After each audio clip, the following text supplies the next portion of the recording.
everybody, and welcome back to The Wild Beyond the Witchlight.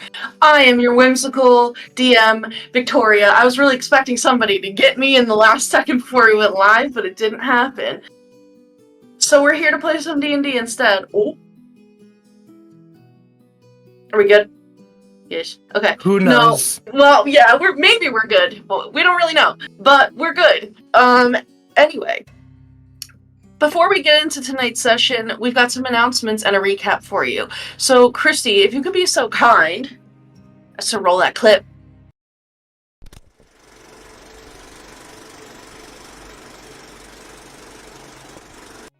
Good evening, and welcome to the show.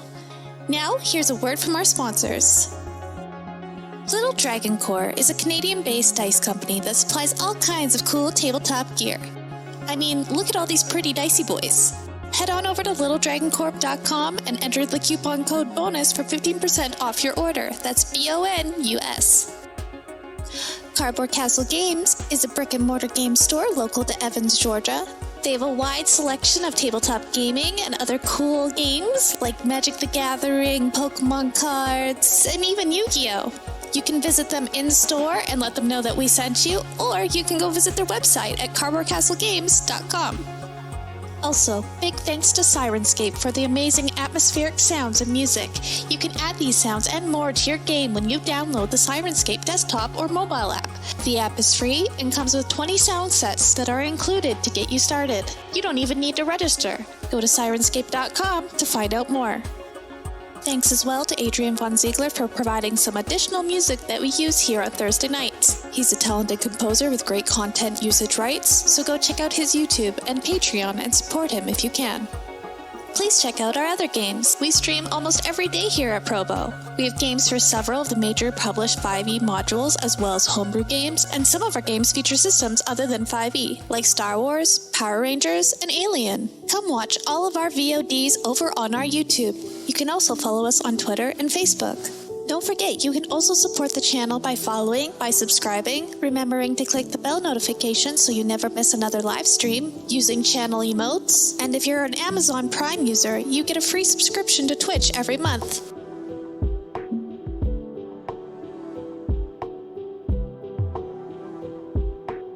Thanks again to all of our sponsors for supporting Proficiency Bonus.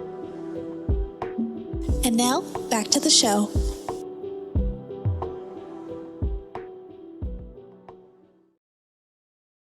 Don't do it! I was muted! Yay, okay. Oh. No! Well, hey guys, you know... Pee-pee poo-poo! Am I unmuted now? We're back. We are experiencing some technical difficulties because it wouldn't be a Probo stream without some technical difficulties. It'd just be like that. Not on my end, I'm built different. I mean, yeah, that's fine. That's... No. You don't want to know what just happened. It's okay. Are you good? Hope so. Hopefully. I hope so now. Unfortunately, I'm sorry that you are not built like Graph. But if you would like to give us a recap, I think we're ready. Hopefully. Just don't see them when they lose their tablet pen. That's not a technical difficulty. That's a miscalculation. Hacks your computer and deletes all of your art. Well, before I get pulled into it, the fucking Shadowfell again. Last time on the Wild Beyond the Witchlight.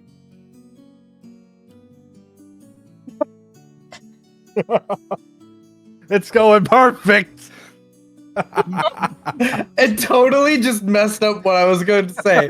What did happen last time on Wild Beyond the Witchlight? The party is trying to get a unicorn. The unicorn isn't having any of it because the lake is closed. The lake is closed. It's closed. Stop having the lake be closed. Please open the lake. You don't need new lake. We have lake at home. The party also continues to find more wanted posters for a child that had escaped Granny Nightshade. And with an exploration of the area, we found that we have gone back into the dragon's hunting ground. So the party elected to go for a nicer place to camp, using the nearby cliff faces to try and find a cave. On the way there, the party, namely Ego and Dawn, eavesdropped on a group of pixies that were having a debate on what this strange item that they had found from the material plane was, which was essentially a wedge of wood, later revealed to be a doorstop. But Ego messed with them for a while, did a bunch of rhyming, and then eventually overheard them talking about a fairy ring that can bring people back to the material plane. So in exchange for telling them what a doorstop was, Ego was able to learn the password to get through this particular fairy circle, but was warned that there are good fairy circles and bad fairy circles. Bad fairy circles with mushrooms that insult you, good fairy circles with mushrooms that like to sing and dance and hang out and have fun. The party ended up settling in to have a dream sesh. Ego got to spend more time with Dawn's family, learning that they had been gone for several months. Back in the material plane, it is Yule time, and was able to join Dawn's family for the celebration, specifically speaking with his mother, telling her about the adventures that they've been on and giving her the Wild Beyond the Witchlight book to try and convince her that it was true. Though all of that sounds very much unlike what Dawn would ever do, so Ego wasn't really believed. But in the chance that Ego was telling the truth, Dawn's mother gave Ego some messages to bring back to him, as well as some home-cooked food and a Yule candle for him to carve since he was not able to spend it with his family. Kristy? Clover. Kristy. Clover had another meeting with some super awesome, maybe patron-like deity kind of vibe. Kind of you are more than you know what you are kind of vibe. You have always been this thing. Oh, yeah. Kind of vibe. Basically, you know those lovely little patron dreams where it's like, there is more going on than you know. You are more than you think you are. Your circumstances are not just bad luck. There is intention. You are the chosen one. You are kind of a little bit of a chosen one, maybe. Chosen just for letting loneliness. you know, girlfriend. Yeah, not necessarily chosen for good things, which is unfortunate. Yeah. We also had Rare Dawn Dream. Dawn Dream, where he seemed to have awakened in Granny Nightshade's hut, where his stolen items seems to have been taken, and he seems to be at least partially under the control of this witch, seemingly appearing in her dollhouse where the strings pull on him and sort of he can feel them when they are being manipulated. Very, very bad. Which led to a tense morning. Dawn being very upset, kind of as per usual, and wanting to go after Granny Nightshade immediately. Ego trying to make him feel better by telling him that he got to speak with his family, but it made him feel worse because he's missing Yule.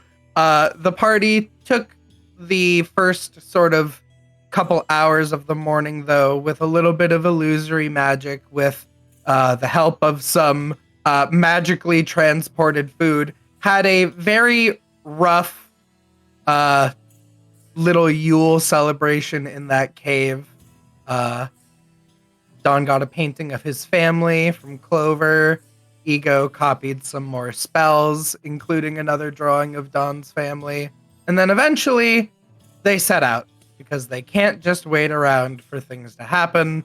Decided, instead of confronting Granny Nightshade directly, they would try and find where this wanted poster child had fled off to, and in another scouting of the area saw what looked to be a giant tree house.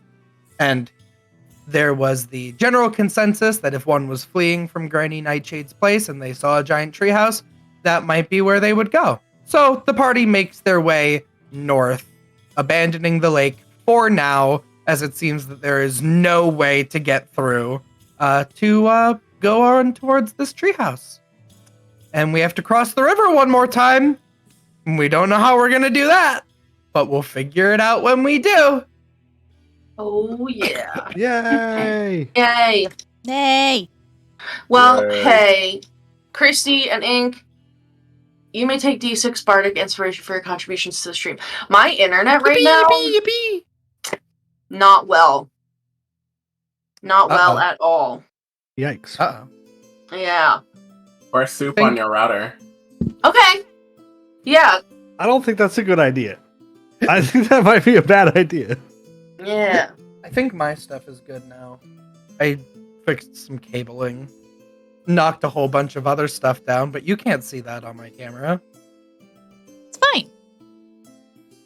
It's all all good. good. It's totally fine. Everything's just fine. I would Indeed.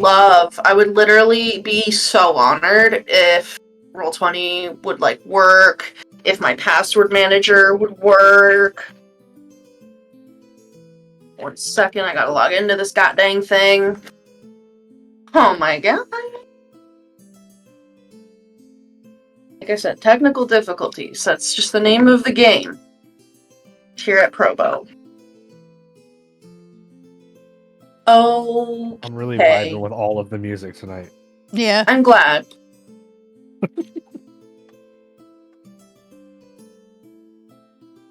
I don't know if it's working. I don't think it is. That's just what it'd be like, I suppose. Okay, so y'all have a river to cross. We sure do. Oh boy. We sure What's do. the plan? You know? Should have thought about that a little bit more before we got Sure. here. Any trees we could cut down? There's trees everywhere. I mean, how Did some sort of How creature wide just is- go flying in the background? my father hit me. My father bonked me on the head. Yes, I know. Thank you. Sorry, the way that you said it the first time, like my father. I realized that sounded bad. My No, father he hit me struck like- me. I'm a little Papa. Victorian child, and my father struck me. Father, why? Well, Just a little You bonk out know- of nowhere. I did pick You up know- on coal delivery, so father beat me. well, you know when dads Oh, no. start talking to you before they've even finished opening the door? Yeah. Yeah, it was like that, and I was kind of ignoring him because I was listening to you guys, so I got hit on the head with an empty paper towel roll. Yeah. Bonked. Oh my god. Oh, buddy. How wide is the river here? Yeah, so the river here is probably like 50, 60-ish feet across. Ooh. Okay. You have to cut down a pretty large tree. And we have Juniper and Clapperclaw, right? You do. Oh, Clapperclaw would dissolve. I don't Hey, have you might- the you might magic float, you don't for know. this. I float. We might float. I think we could get a tree that big.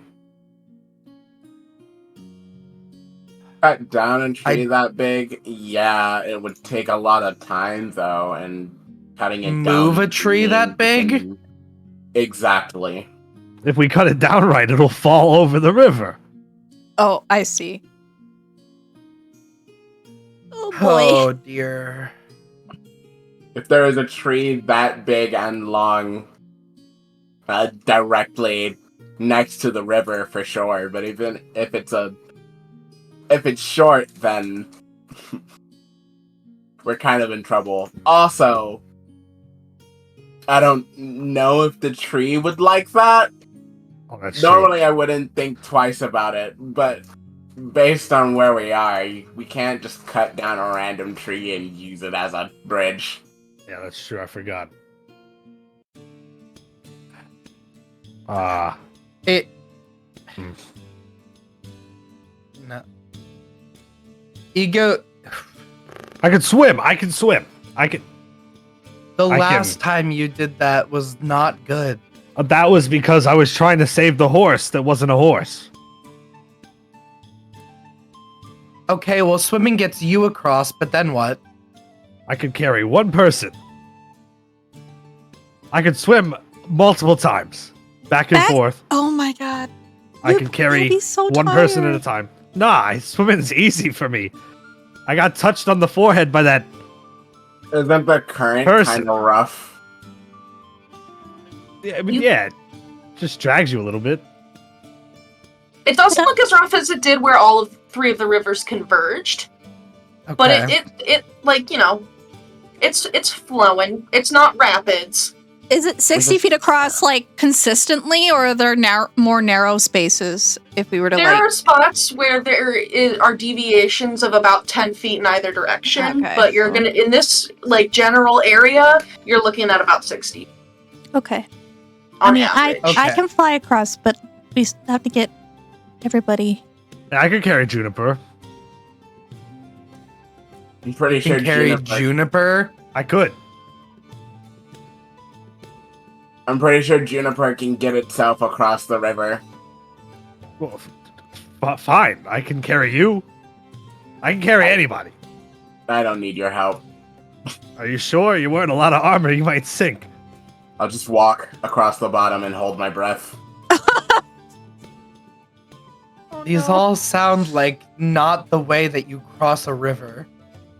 It isn't. Not a single one of these. You don't swim across. I thought you normally swim across rivers. Normally, you would take a boat across or a bridge, but we don't have a boat or a bridge. Well, I tried to make a bridge, and I tried to be a boat. I tried to do both of those things. I Right. mean, with enough time, I could make floating discs. Is that gonna There's- get us across, though, or is it just gonna get us wet? Last time I checked, they didn't really float above the water. They don't float super well above the water. They float a few feet above the water, but they wouldn't be pushed by the current. They're not able to be moved that way. So, eventually, it could be like stepping stones. Hmm. Hmm. I mean, I still think I could swim it. Personally. You want me to go? I'll swim it real quick so you can see. I'll swim over there, I'll swim back, and then I'll bring somebody to show you guys that it's safe. I can't swim, so if you could...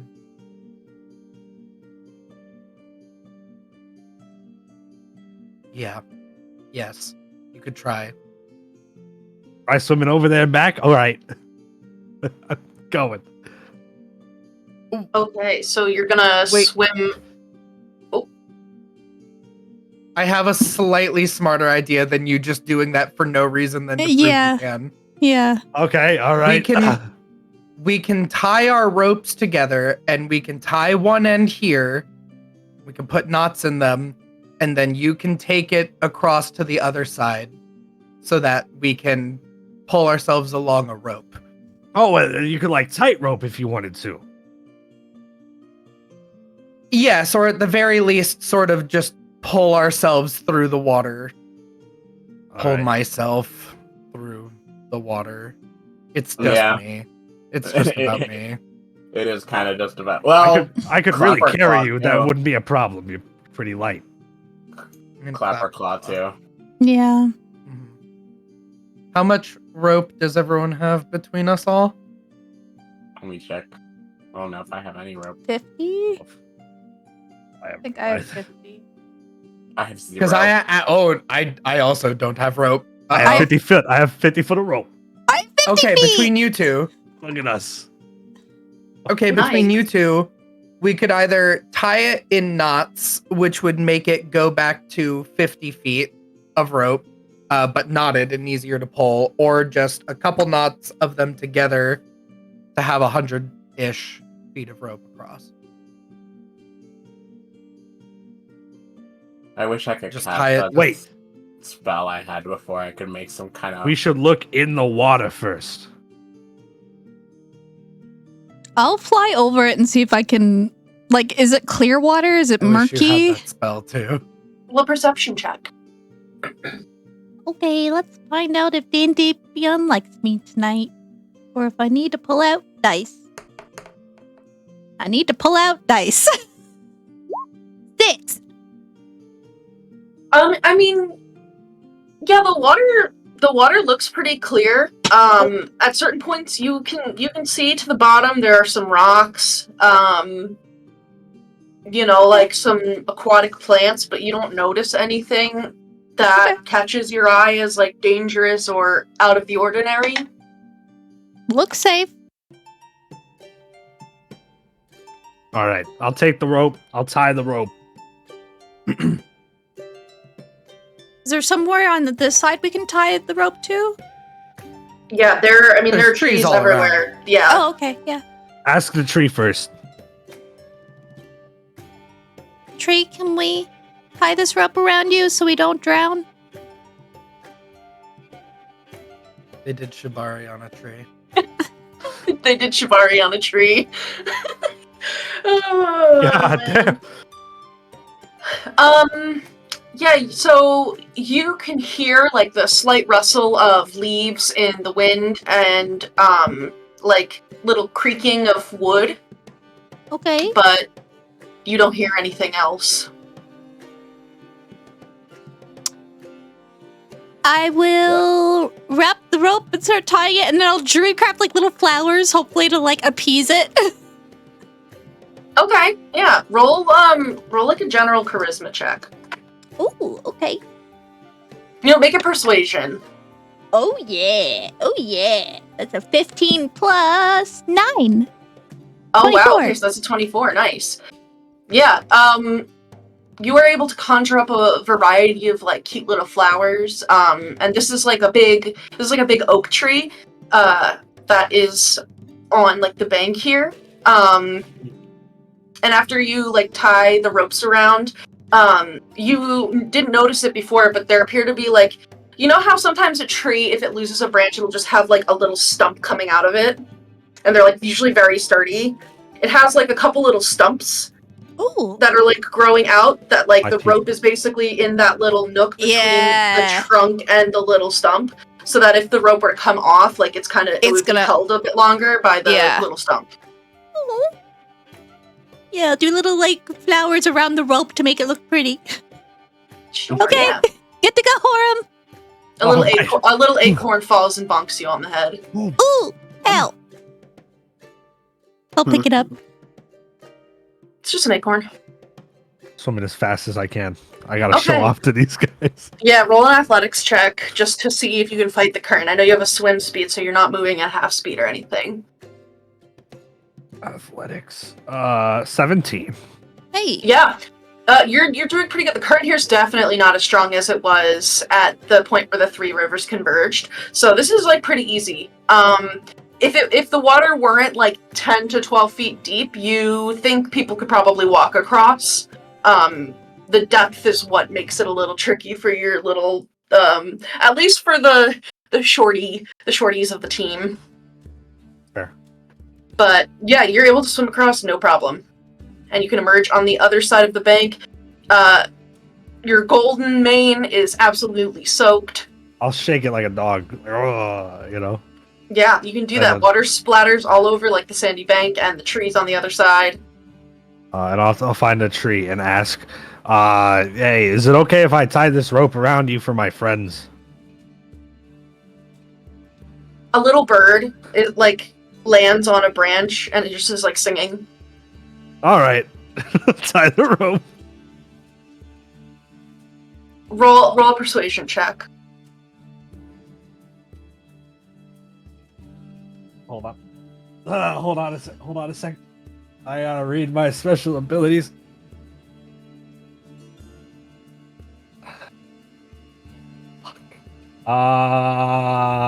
Natural 1.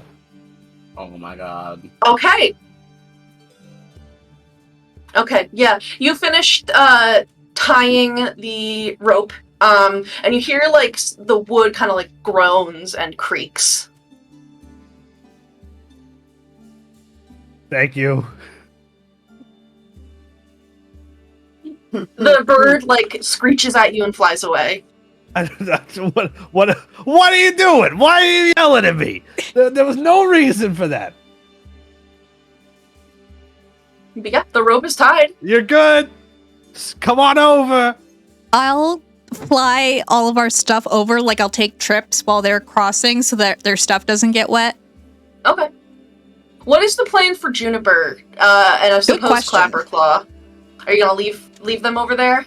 I mean, it's an owlbear. I feel like if it stands up on its hind legs and walks across, and like Clapperclaw is like on its upper half, they don't have to worry about getting swept away. But maybe that's just me. How big is Juniper? Yeah, is it a... I feel like Juniper's mostly full grown. She's a large by like character creature size category.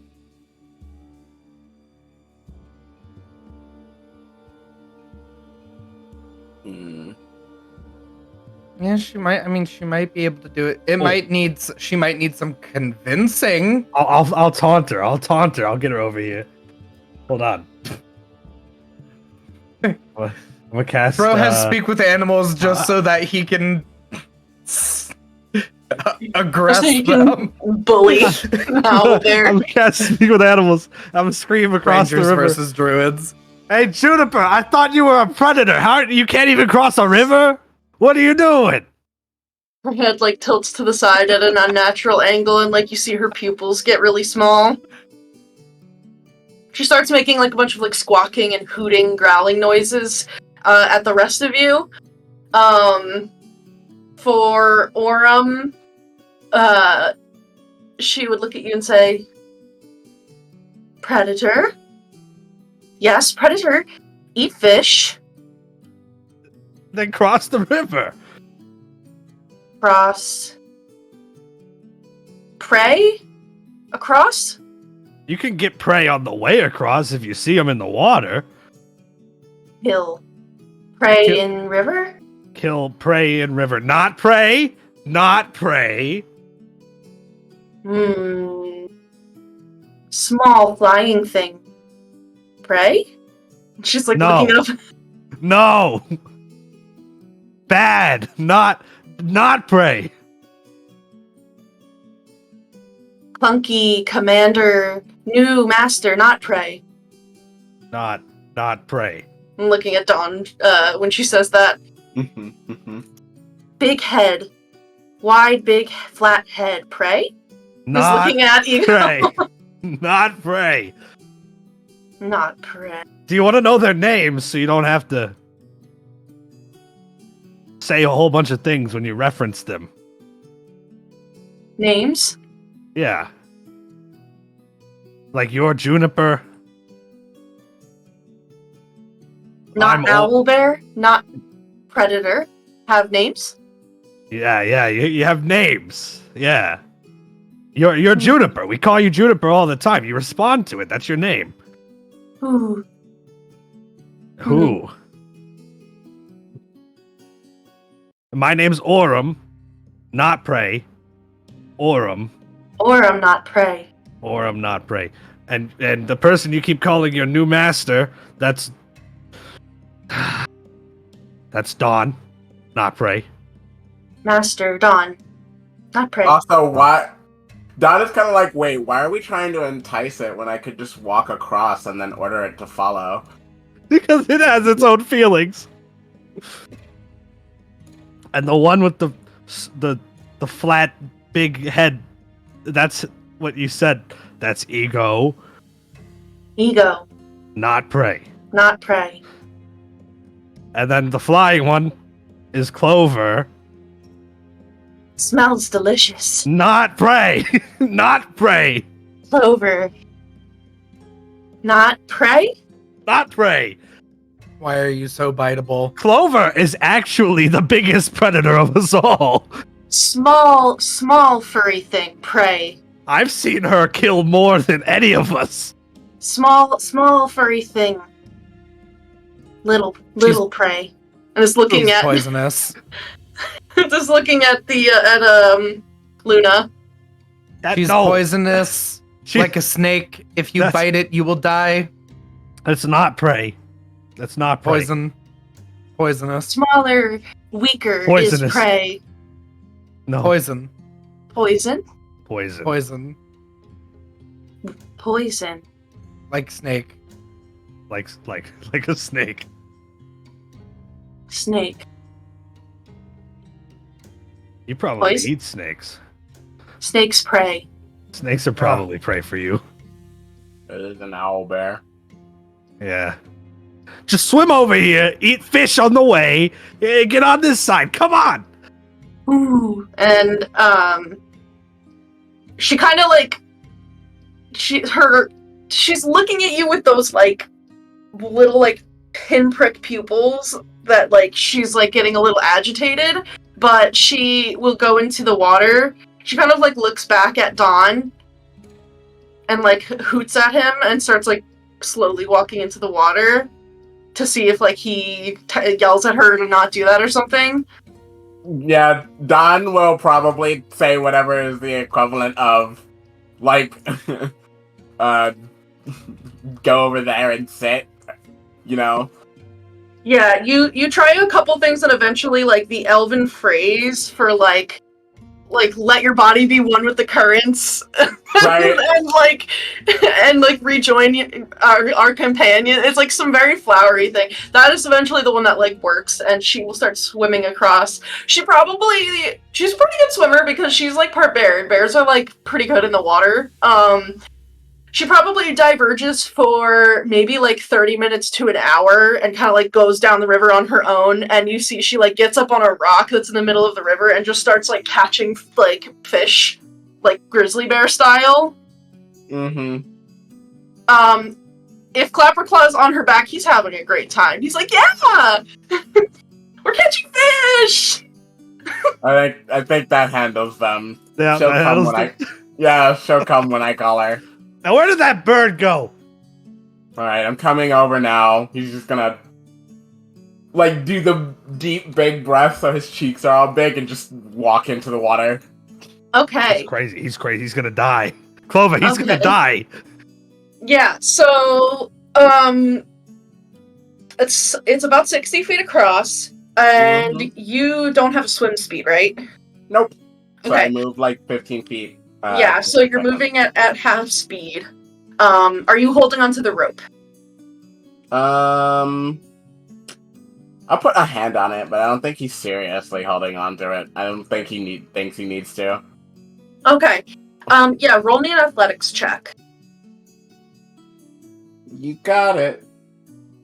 Maybe 20. Yeah, easy pass. 17 plus 6. Sheesh, with armor. Yeah, Jeez. that's... Whoa.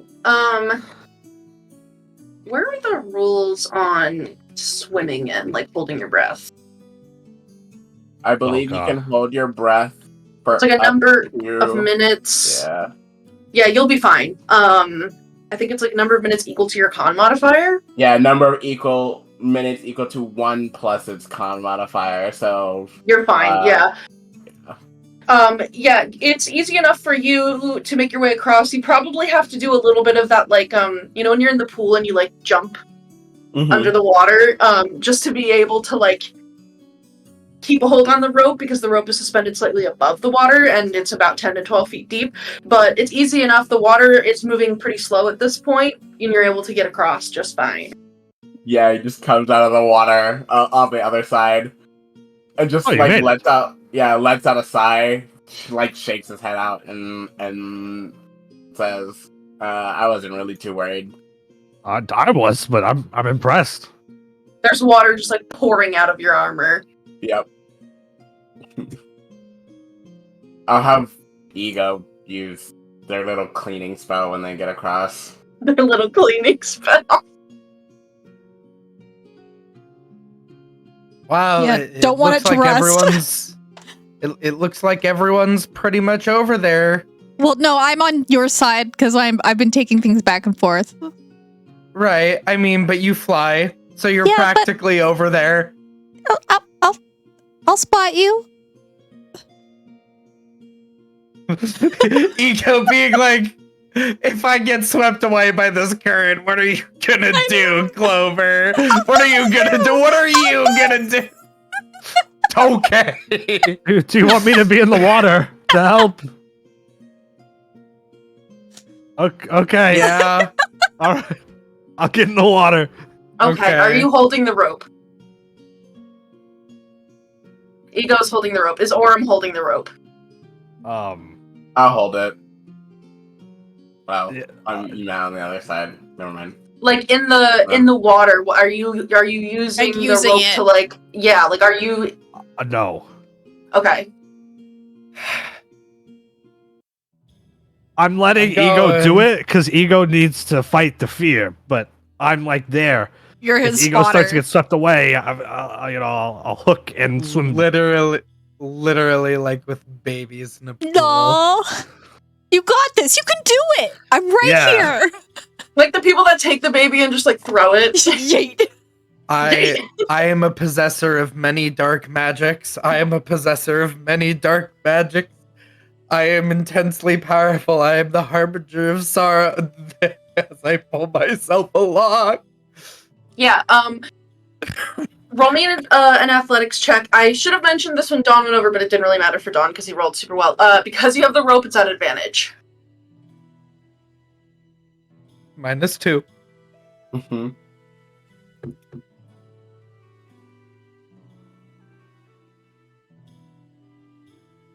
19. Ooh. -2 is 17. Okay. Nice. Yeah. Yeah, it kind of seems like you're kind of like fighting that fear and just giving yourself those affirmations, and it works. Like you're realizing like your power is like giving you command over this river, or at least that's what you can tell yourself because the current is much slower here, and you are able my to eyes are drag yourself along. closed. Yeah. My eyes are closed and I just feel wet fur. And I'm like... And I wrap around Aurum because I'm not going to let go of the rope. What is Dawn's passive perception is on the lower end, right? Don's passive perception is pretty trash. Yeah, it's just average. Okay. You would actually still notice this because I just rolled to see what where we'd be at for like a base stealth thing, and I rolled like ass. So if you beat an 8 on passive perception, I do. you would notice that there's like this little like blue jay, this little bird, that is standing on the rope and is like pecking and pulling at the fibers in this rope. Oh my god! And it is like slowly like unfurling, and it's like it took you a minute to notice it. And it seems like this bird has been there basically since Aurum got back in the water. Clover's been a little bit busy ferrying items back and forth. Ego doesn't have their eyes open. Aurum has their back to the whole situation here. This bird is about to like cut the rope. You get like one action that you can do. All right. How far out is it? Fireball. Christy, that was a The good bird. The you're within 30 feet of the bird and like the rope. Okay. I get a free use of this, so bonus action Hunter's Mark, and then I'm gonna chuck a rock at it. My one. God. Poor bird. Okay. Yeah. Roll a ranged attack. I guess that's an improvised weapon. I don't know. Like. Yeah. I can't add my proficiency bonus, but I can add my strength, which is +4, so 16 to hit Okay. the bird.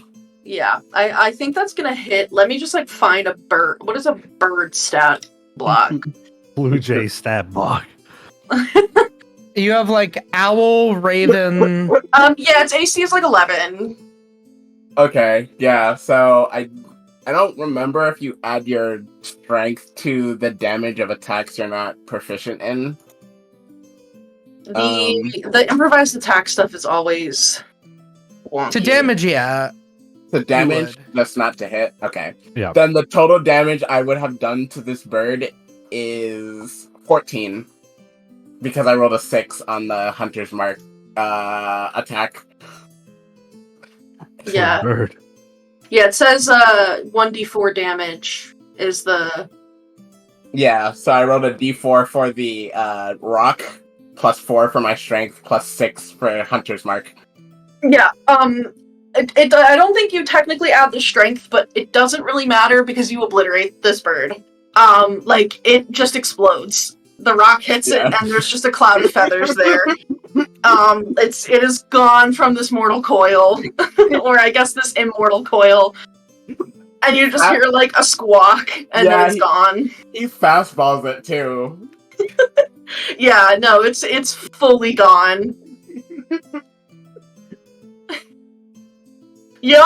Yep, it is in fact like a professional baseball pitcher hitting a bird. Just a cloud of feathers. Yep, he's like, got it.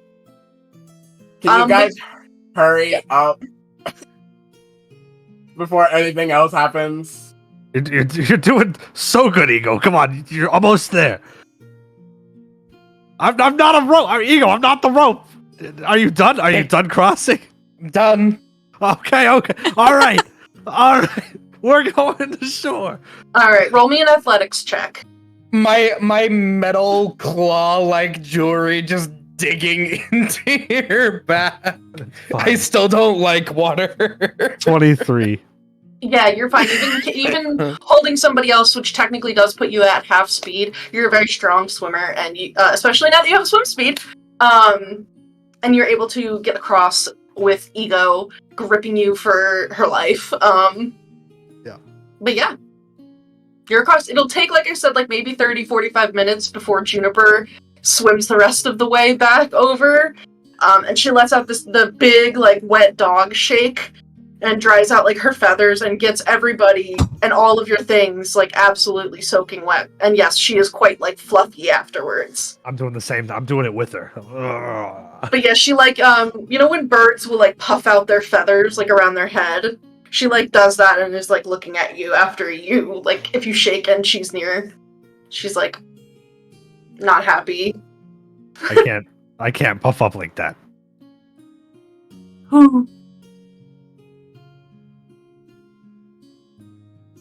Go to the other side of the river and start untying the rope so Aurum can pull it across. Yeah. Yeah, and Aurum, you kind of have to grab it, like, you basically have lost the segment that's tied around the tree and, like, a couple feet after, so it's, like, technically, like, a 45-foot rope now, probably. But luckily, it didn't get completely destroyed while the crossing was happening. So you guys are able to salvage both pieces, mostly. Nice. I need my rope. I'll take the 45. Okay.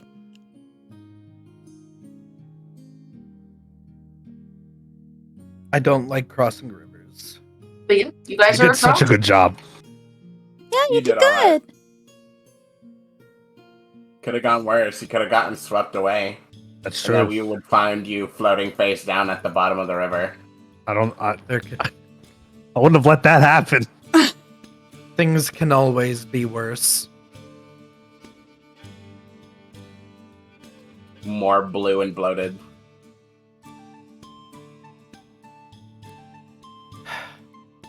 Okay. It's fine. You did good. Now we have to do another thing that I don't like, which is climbing a tree. Where is it? What's wrong with climbing trees? I'm not good at it. How are you not good at climbing trees? I have a weak little scrawny body. All you have to do is hop onto the branch. I can't hop. You don't need your arms to hop. I can't hop. Everybody can hop.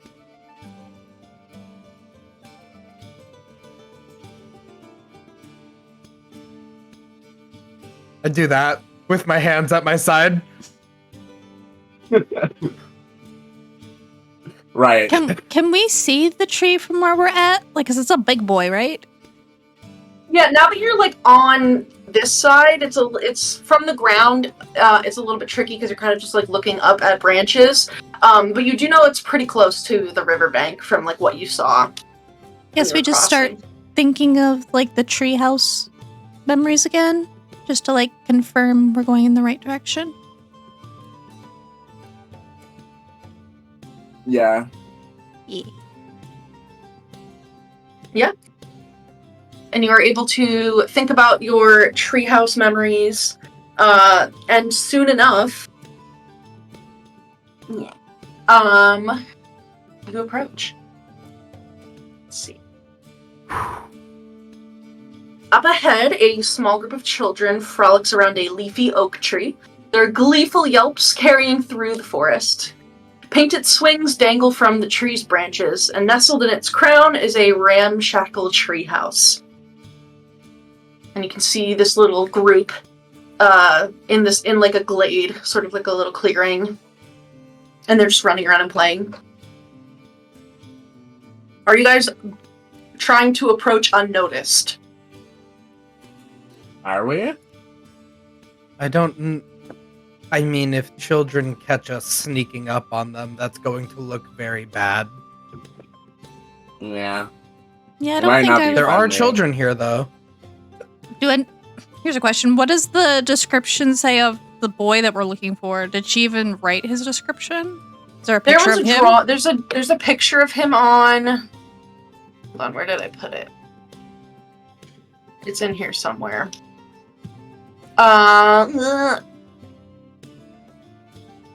It's Yep. in the maps, Window. handouts, and pics, but it's like way further back. Let me.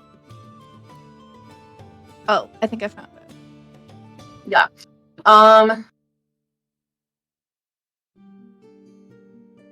Do any of those children look like that?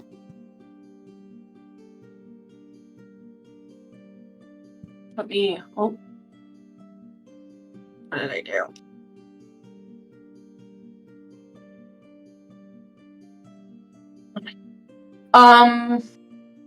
Yeah, so you definitely see a little boy. He looks like he's maybe like 10 or 11. And he has like a big cloud of soft curly brown hair, and he appears to be wearing like a little like green striped pants with like little brown boots. And like a matching tunic. And he is in this group of children running around and playing. Well, we found him. I can post a pic of how he looks. In a... He really did come here. And looks like he's not the only one. Now, how do we hold up his wanted poster and say we're looking for him without that being misconstrued? I don't think you do.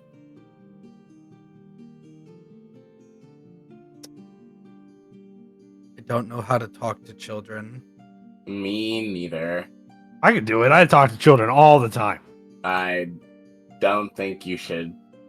I can. I do. I do it often. I was supposed to be the leader of my people, so I have to talk to everybody.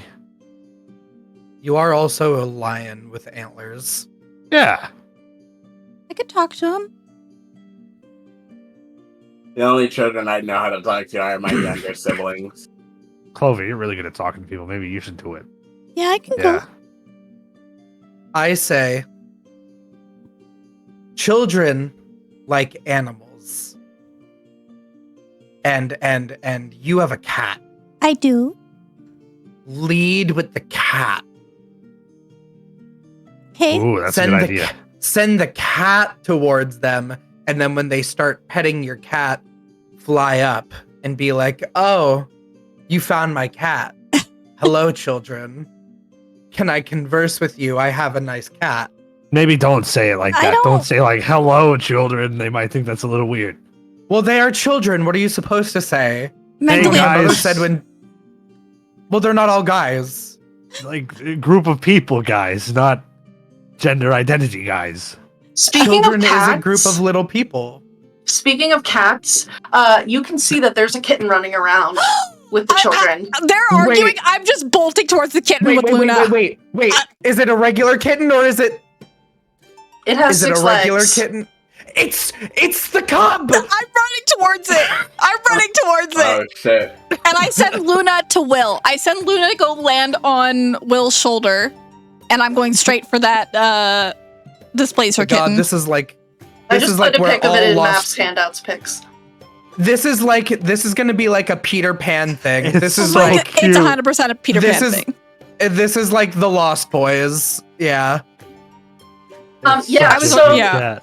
Clover, you fly forward and like burst through the undergrowth, and all the children see you coming. And they immediately start scampering up the tree, like up little rope ladders and up through the branches. And they all like run up into the tree house. The little boy with the curly hair grabs the kitten and climbs No, up very wait, deftly up into the tree house. Your mom's looking for you.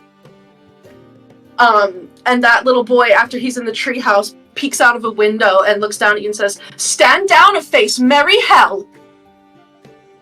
What's the mom's name again? The displacer mom's name again? Durlagron. Durlagon sent me for you. Do you I remember don't know her? who. I don't know who that is. No, the kitten, the displacer kitten. I know What his about mom. Star? I know Star's And? mom. She's really worried and looking for him. I promised her I would try to find him. Us standing in the distance, like So you trying to take the kitten back? Yeah. I mean, eventually, not right away. I think everybody's still stuck here because of the hags. Dad is like, oh boy, she's moving too fast. Dad is gonna walk up behind her and What? sees that and like just put like a hand on her shoulder and say, first off, we don't mean any sort of harm to you and yours. I'm not normally the type to ruin the mood when it comes to kids doing kid things. Just wanted to get a little lay of the land. What's going on here? Got a club? Well, what's going on here is you're in the territory of the Getaway Gang, and we don't need any grown-ups Yeah, it's a club. hanging around with us. We need more members, but we just don't need grown-ups. You're boring. I can tell by the way you talk. Yeah, I am pretty boring, so that's why I'm not trying to get in the way or anything like that. Just wanted to...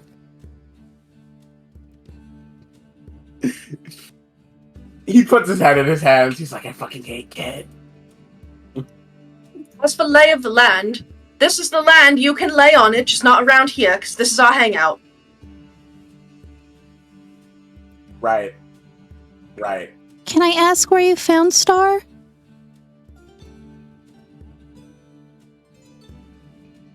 What? You're going to take him back? Well, his mom's really worried and misses him. Star was just wandering around the woods, and I found him.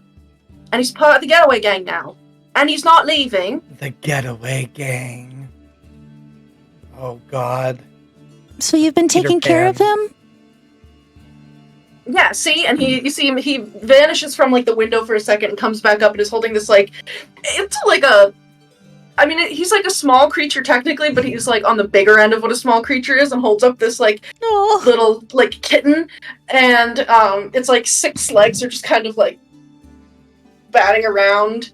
And, like, its tentacles start, like, curling into, like, Will's hair. And just kind of, like, feeling on his face and stuff.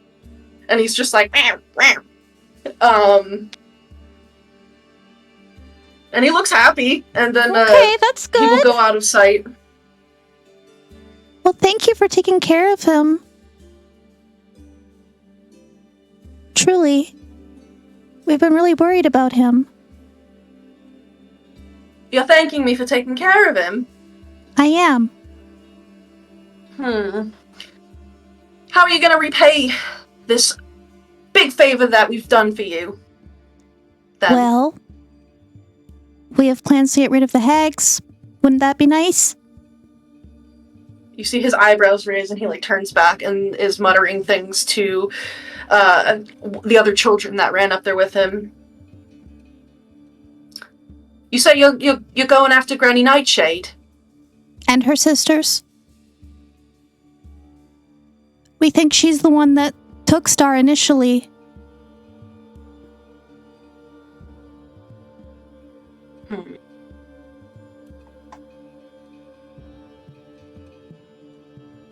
She stole a lot of things from a lot of people.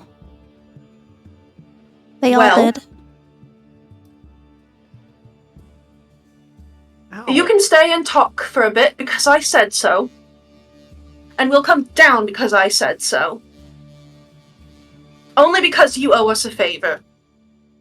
And Okay. I might be interested in hearing more about your plans. Come on, kids. And they will slowly start emerging from this, like, big, like, hulking oak tree with this, like, decently sized little treehouse on the back of it. And they will start climbing down. And you see that there is this boy that you would presume is the child.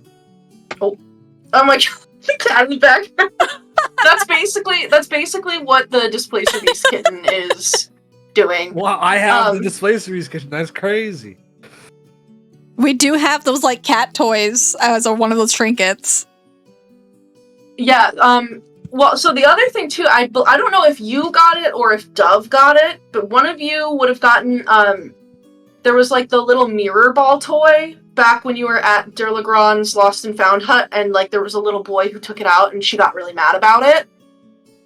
But then you guys said you would try to find her, so she let you take that. I don't know if Dove had it or if you had it, but at this point it can be assumed that you would have it. Yeah, I think Dove had it. But I also have like a sprig of rosemary with ribbons and feathers like at the end of it. So it's literally a cat toy like that.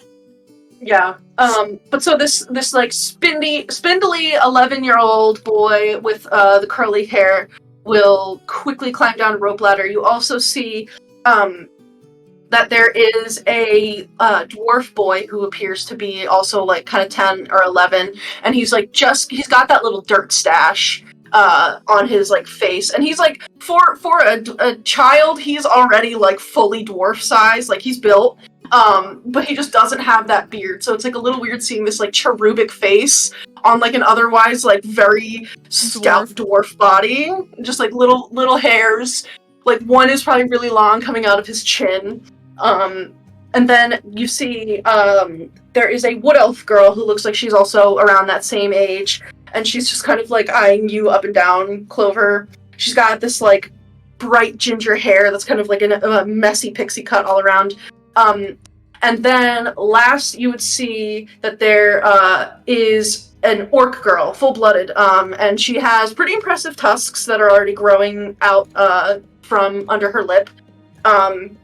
And she looks pretty strong too. And she just kind of like comes down and like leans against the tree, holds her arms, and is like looking at everything that's going on. And Will approach you.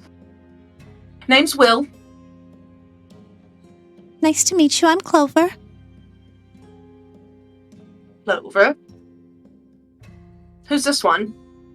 Tin Can. That's Dawn. This is Luna. I'll hold up Luna. He'll like reach out to see if he can hold her. Yeah, of course. Hi, Luna. And he like holds Luna over Star, and they start like pawing at each other. Oh, my heart. I think Clover automatically just starts purring because the whole scene just makes her so happy. She's like, yeah, he'll scratch Luna like under her chin, and set her down with Star, and they just kind of begin like when you put a kitten with an adult cat, Oh yeah. and like the kitten is just chasing the adult cat relentlessly, it's like that, except that the kitten is like huge because Huge. it's like the size of like, A dog. you know, like a dog. Yeah. And then there's like actual cat-sized Luna. Starts chasing her around, but she can fly. And you can see that like the kitten, as it's running around, like its image starts to flicker, and it appears like it's in one spot, and then suddenly it flickers over and it's in another. But it just starts running around. It starts then like taking its tentacles and like batting at like little leaves. But they're playing. Jamie, you good? Did Sad Boy attack you? He keeps biting me. Oh my god. Stop, you little shit. Stop. For Aurum and for Ego, are you staying behind the tree line? Nah, when I saw the little tiny cat, I probably also got excited. Yeah, I'm coming. I just haven't interacted with children since I was a child. Will takes like he has like a big stick, that's like kind of on his belt, almost like a sword, and he holds it out and brandishes it towards the two of you. Halt! You're in the territory of the Getaway Gang. It's okay, they're my friends. All grown-ups. They don't want to hurt any of you. Hey, yeah. Oh, we also have an owl bear. An owlbear. Yeah. And he looks back at the other children. They're all like, "Oh my gosh, can we see?" Yeah. Well, we should talk to her to make sure that they're not. Let me talk to her first. This could be Let me talk to- carnage. Wait. I'll try to keep her on her best behavior. Should probably bring out Clapper Claw too. I'll cast speak with animals again. Okay, yeah, she and Clapper Sad Boy, stop it! God damn As it! we watch Jamie get killed live on stream. It's the stream of cats. Cats take over. You didn't cut me that time. Get over here.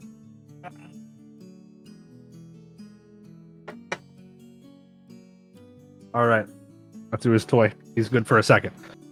Okay, Yeah. Juniper. Or, not prey. Good job. Good job. You remembered that. There are going to be little people, not prey. Little. Bite-sized, not prey. Oh no. Fucking Yes! owlbear. Yes, the little bite-sized are not prey. And they think you're really cool. They think you're impressive and strong and powerful. She, like, puffs up her feathers.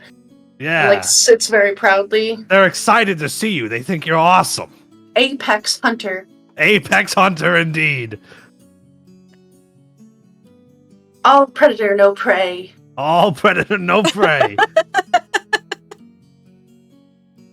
Same. Full of fish. Oh, you're full of fish, yeah. You No ate prey. a lot of. Okay, good. Good. And she'll saunter out of the tree line. And all of the kids are like, "Wow!" Is Clapper Claw still riding her?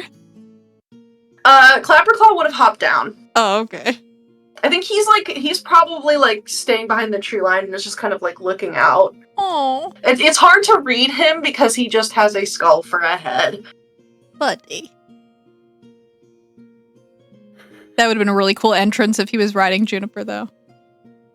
Yeah, he's just kind of like peering out. We should. Oh my god. But yeah, the owl bear will approach, and it definitely like for between like Dawn and Aurum, you can tell that like the owl bear is sizing up the children, but like is doing its best to just like not look directly at them, and it keeps like looking up at the two of you. And she just kind of like lays down and ignores them and starts like sleeping. Like basically like a dog, like when a big Great Dane, like a baby tries to grab it and it just like walks away and like goes to sleep. That's kind of what happens here. Yeah. I guess your owlbear is pretty cool. She's I could pretty beat it cool. in a fight, though. Are you sure? I'm pretty sure. I I'm Will of the barely beat her. Feywild, and I'm quite powerful. I and the barely Getaway beat her in a Gang- fight. To Well, be the Getaway honest. Gang is not to be messed with. And he strikes like a heroic pose. Yeah, very heroic. What, you need permission to talk, grown-up? Sure. Is He's the a- Getaway Gang only children? Well, obviously. Why is would that we need it? obvious? He gestures around to like all the three other kids that are there. I mean, the Getaway Gang is supposed to be for kids. All the kids that are here should be able to run around in the forest and be free and wild, kind of like me. But for now, it's just us. But we're gonna change that. We don't need any grown-ups, though. Grown-ups are just cowards, or they're mean, and they just do things to try to hurt people, or they don't help you at all. So we don't need grown-ups. I'm sorry to hear that.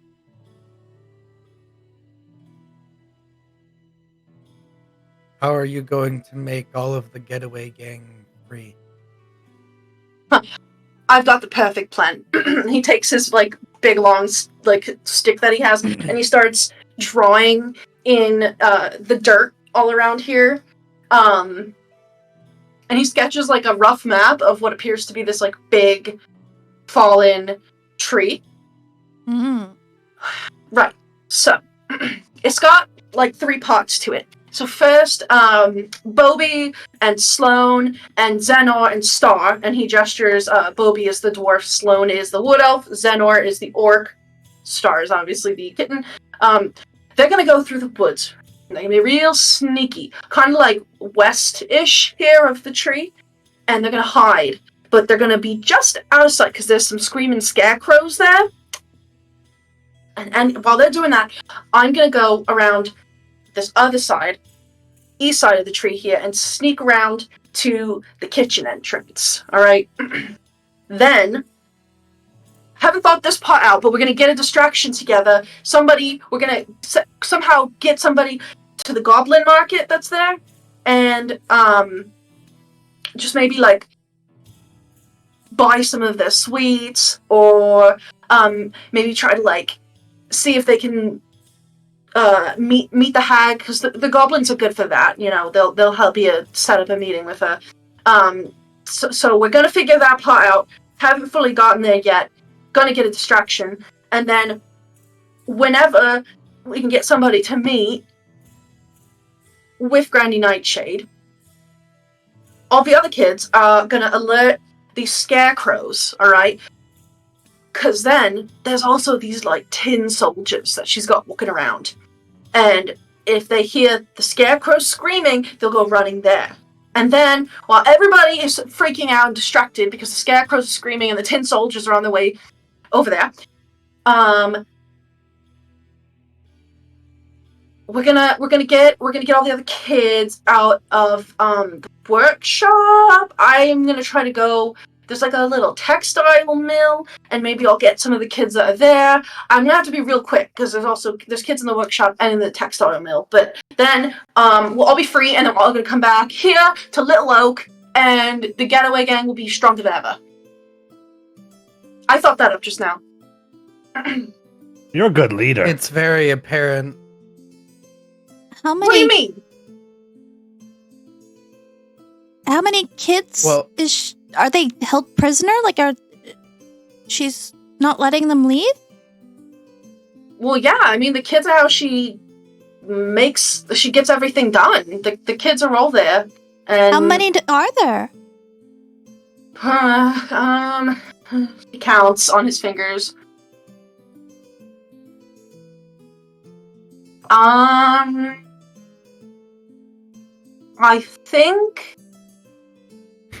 I think there's like 11 of them, Oh boy. at least. In your plan, how does the person that goes to meet with Nightshade escape?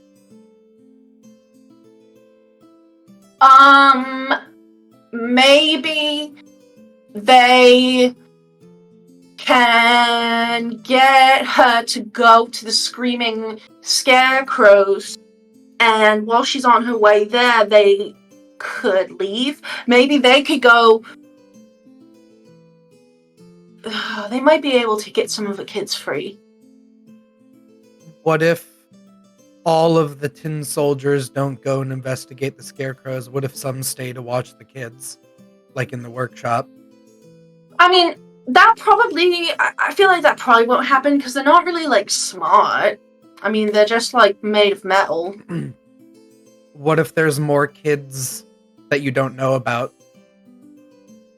Well, then they would probably only be in the workshop or maybe in the textile mill, because that's what she does. You see, she lures all the kids from different places into the forest, and then she traps them in her workshop, and they're just kind of there for we don't know how long. And like, she has to feed them and keep them clothed, because if she were to hurt them, they just kind of there's just some weird magic there. But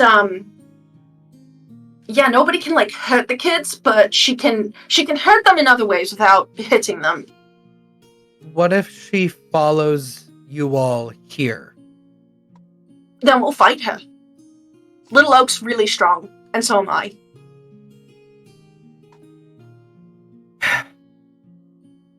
But there's a lot of guessing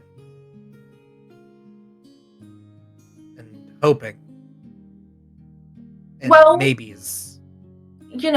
I think sometimes the best plans just kind of come together. It just I like happens. this kid. This is a smart kid. This is the first good leader that we've met in this whole place since I've been here. Kid shouldn't You like- have to be a leader. Straight pose. He like crosses his arms. It doesn't seem like they have much other choices or options. It makes sense that one of them would take the lead here. Yeah, but that's All not what the- I'm saying. I know, but all the adults have already failed them. I don't really blame him. That's why we don't need grown-ups. Bunch of cowards. And their goals are pure. They just want all their friends out of there. Mm-hmm. And then the getaway gang will be in charge of the forest.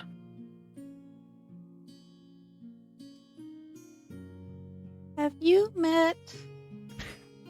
Oh my god, what's his name? The Winterbow? Yeah, that was Winterbow. Have you met Winterbow? Winterbow? Yeah, he's like a centaur. The You seen old him? guy? Yeah! Have you met him? I mean, I haven't met him. I've seen him. He just kind of wanders around. He's, like, really old. We definitely don't want him in the getaway gang. Okay.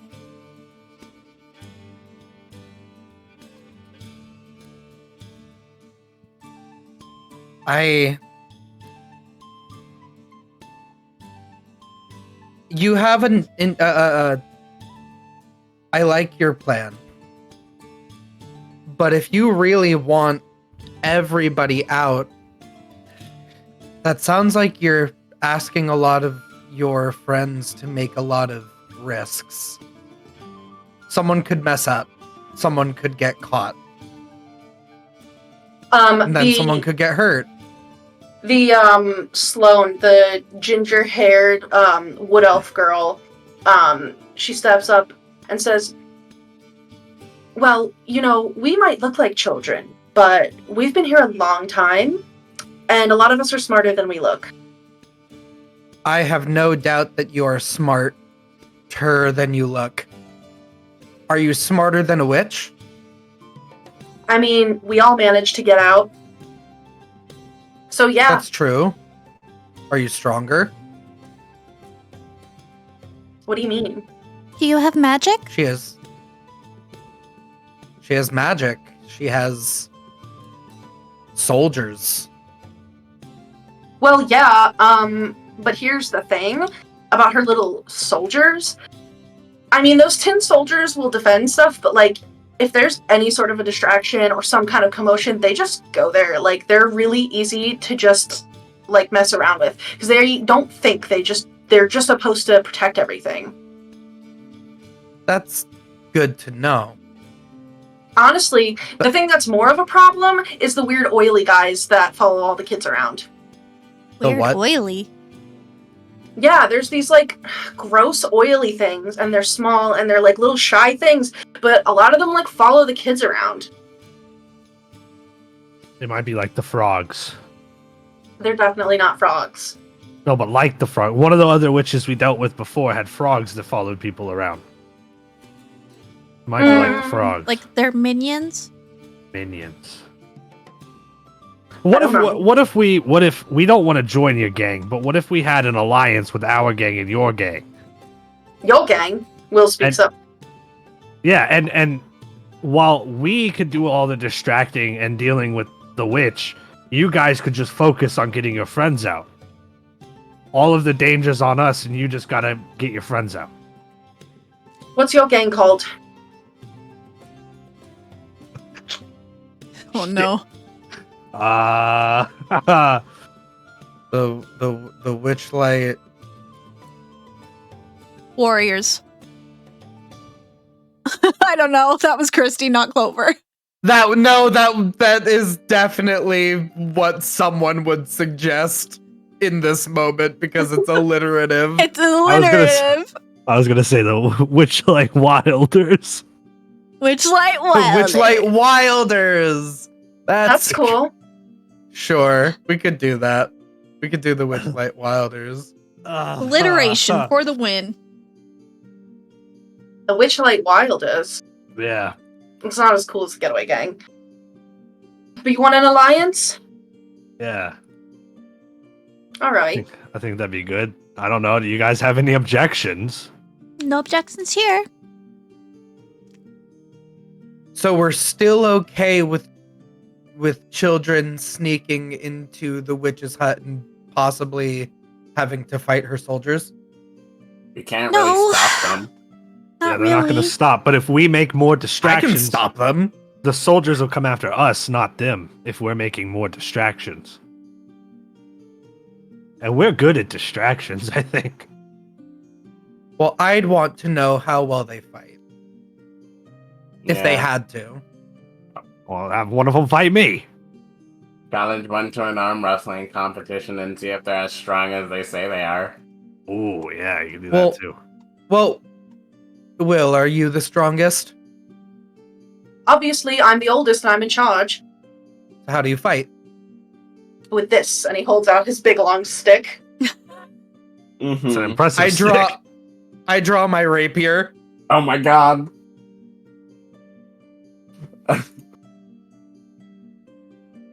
Are you challenging me? How about it's like a spar? It's a test. It's a sparring test. Sparring test. Alright. Don't Well, cry because if if- I smack you up and turn you black and blue. What if we did 4v4? Well, I'm not comfortable with that. I'm gonna stay. No, I'm I'm not also fighting not comfortable kids. with that. Just so you know, just I'll so you beat up know, a kid. I don't know if you were paying attention, but you can't hit them. You can't actually hit me. If you hit the kids, they just vanish. Why? Do you know where you go after you get hit? Not really. Huh. But that's why Granny Nightshade can't hit any of the kids. She hurts them in other ways. But she has to keep them fed. If she tries to starve them as a punishment, they vanish. If she hits them in the bad, they vanish. Like you can't hit us. So will the soldiers hit you? No, the soldiers will just catch us, which is probably worse than getting hit. At least if we Yeah. get hit, we're not there anymore. I don't know where they go, but Okay, fine. I won't stab you. Apparently because I can't. I sheath it. I'll try to catch you. you want to catch me? I'll try. Are we racing? Yeah. Well, I love races. you need to sneak in, free your friends, and get away, right? Right. So how about hide and seek? Oh. I was just thinking that. Maybe you're not as boring as you look. Grown up. Alright. You I'll have need you- to all get away without anyone getting found and caught. Yeah, that's true. I'm we really put good at hide and seek. Should we put a time limit? And then at the time limit, we all have to go touch the tree?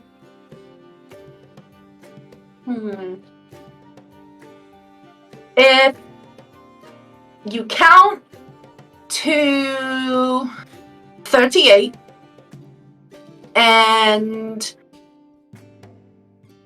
you can't find anyone in 3 minutes, everybody Okay. has to try to run to the tree. And as long as you don't catch us, then that person wins. Can we still So we catch can you all when win. you're near the tree? If you find somebody, they have to try to run to the tree and get away. Oh, you can I try to see. catch 'em. Yeah. Like Yeah, the typical so- like cops and robbers rules. Yeah, there's cops and Get robbers. All right. Fine. Like gods and thieves. Guards and thieves. Guards and let's thieves. go! We're gonna play guards and That's- thieves. One of my favorite But- games that I never got to play. There's gotta be Okay. stakes. So, what happens if we win? And we prove that maybe your plan is a little bit more dangerous than you think.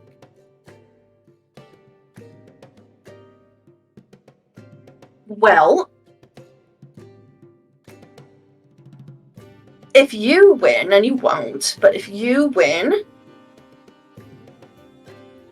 I guess I could agree to let you have Star, but you have to help us.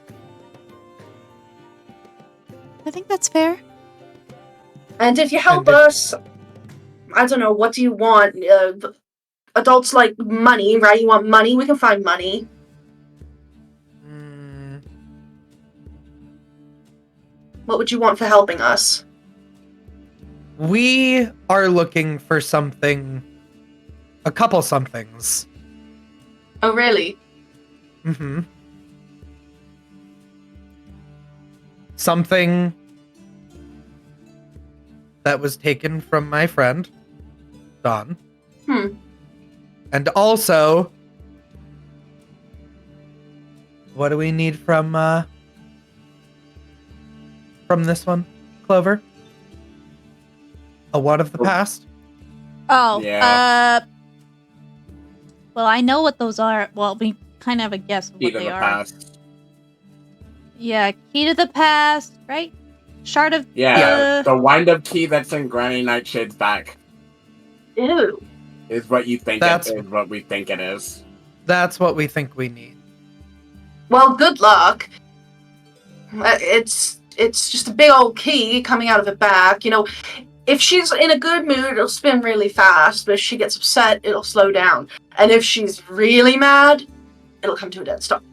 Which is what we want, because then we can take it out, because it's not moving. I don't know about you, but I wouldn't want to be around her when that key is stopped. Probably not, but right now I can't think of anyone that upsets her more than you. So, will you help us get that? Either way, the other children will be getting out of there.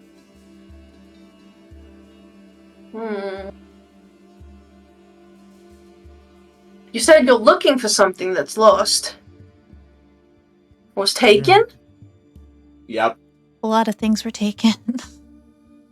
Well, I do know Granny has like. So if Granny really hates someone, she kind of locks them in a cell. And Okay. yeah, and she has keys. She has keys that get her in there. But there's like a little trapdoor on the floor, and she puts some people down there. I don't know what happens to them when they go down, but Okay. she if she doesn't like someone, like there was a dwarf. We don't know who he was. He had a lot of shiny armor on, and this like hat that had big horns coming out of it. And she threw him down there.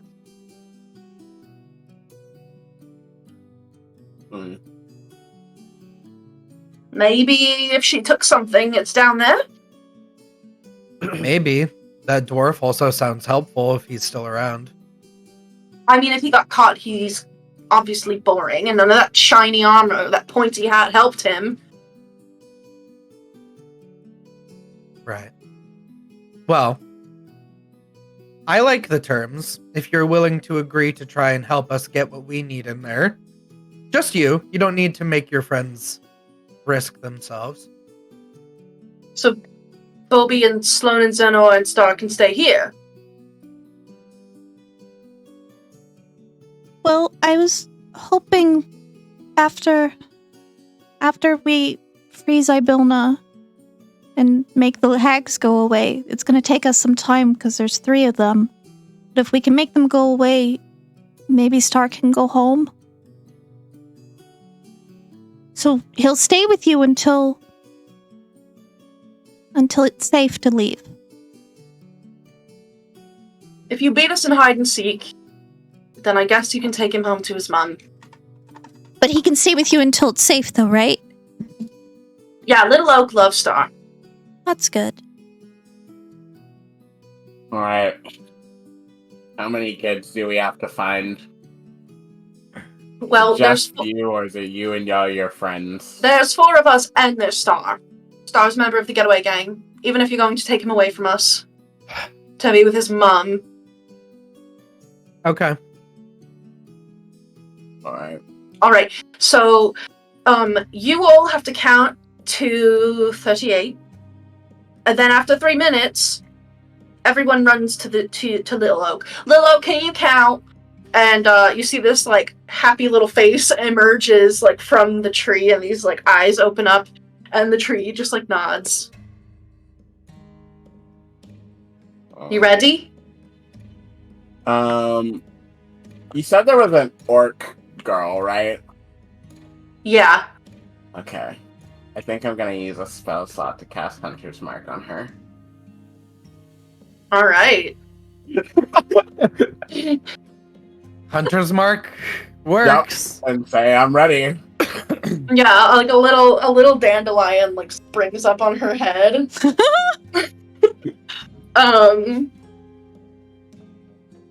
But yeah, Little Oak can basically like count for you. He will basically like swish his branches every second, and that can like help you count. So he will let you know when the 3-minute mark has come up. But yeah, you guys, the kids, if you guys are gonna like go up to the tree and count to 38, they will dart off. Yep. Okay. We're gonna get them so bad. Let me just check some stuff. Let me just roll for them really quick. Okay, yeah, they have no stats. They're like just kids. I'm gonna. Well, you know, I can't. The only magic I can use is something that doesn't physically hurt them. So. Oh my god, this dice sucks. I'm just gonna not roll that one anymore.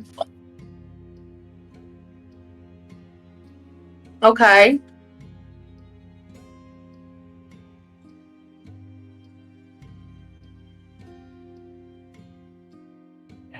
And then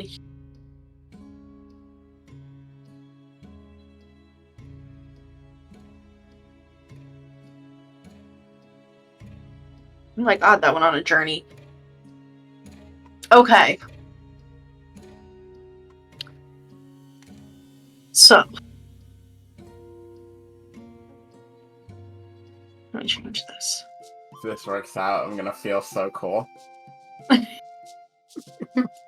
Whooping a bunch of 8 to 11-year-olds' asses. This shit Yeah. just got serious. Yeah, slam dunks this child into the ground. I'm the best at hide and seek. All right, Don so probably is really good at hide and seek, having to find all of his little siblings. I'm gonna make Dawn With better. that- I'm gonna with make that Dawn better minus- in a second. With that -2 to wisdom. So I think how we're gonna do this is for each of the 3 minutes that you have to look, you guys can each like kind of give me a summary of like what your strategy is, what you're doing, if you want to go to a specific location, and kind of make this like a weird loosey-goosey group skill challenge. And we kind of just like however you guys want to, do it. But yeah, all of the kids are hidden. You hear all their little feet as they dash off.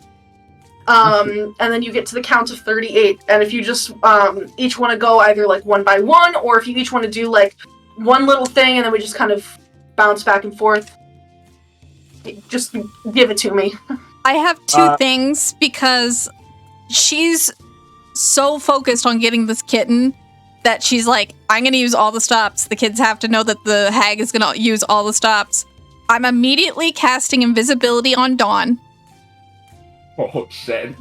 Okay. So I know you have Hunter's Mark, so you go find that girl. You're invisible. I'm going to hover above and circle above, and I'm going to stay about 20 to 30 feet above the ground, just waiting in the general area, and then I'm going to cast Hold Person on the first kid I see. Yeah, you can if you want like the you can hide in the boughs of Little Oak. Yeah, because yeah. he's not he's only helping to count. Right. He's not Okay. a part of this. So you can hide in his boughs if you would like. Roll me just like a stealth check to see how hidden you are. My cat died.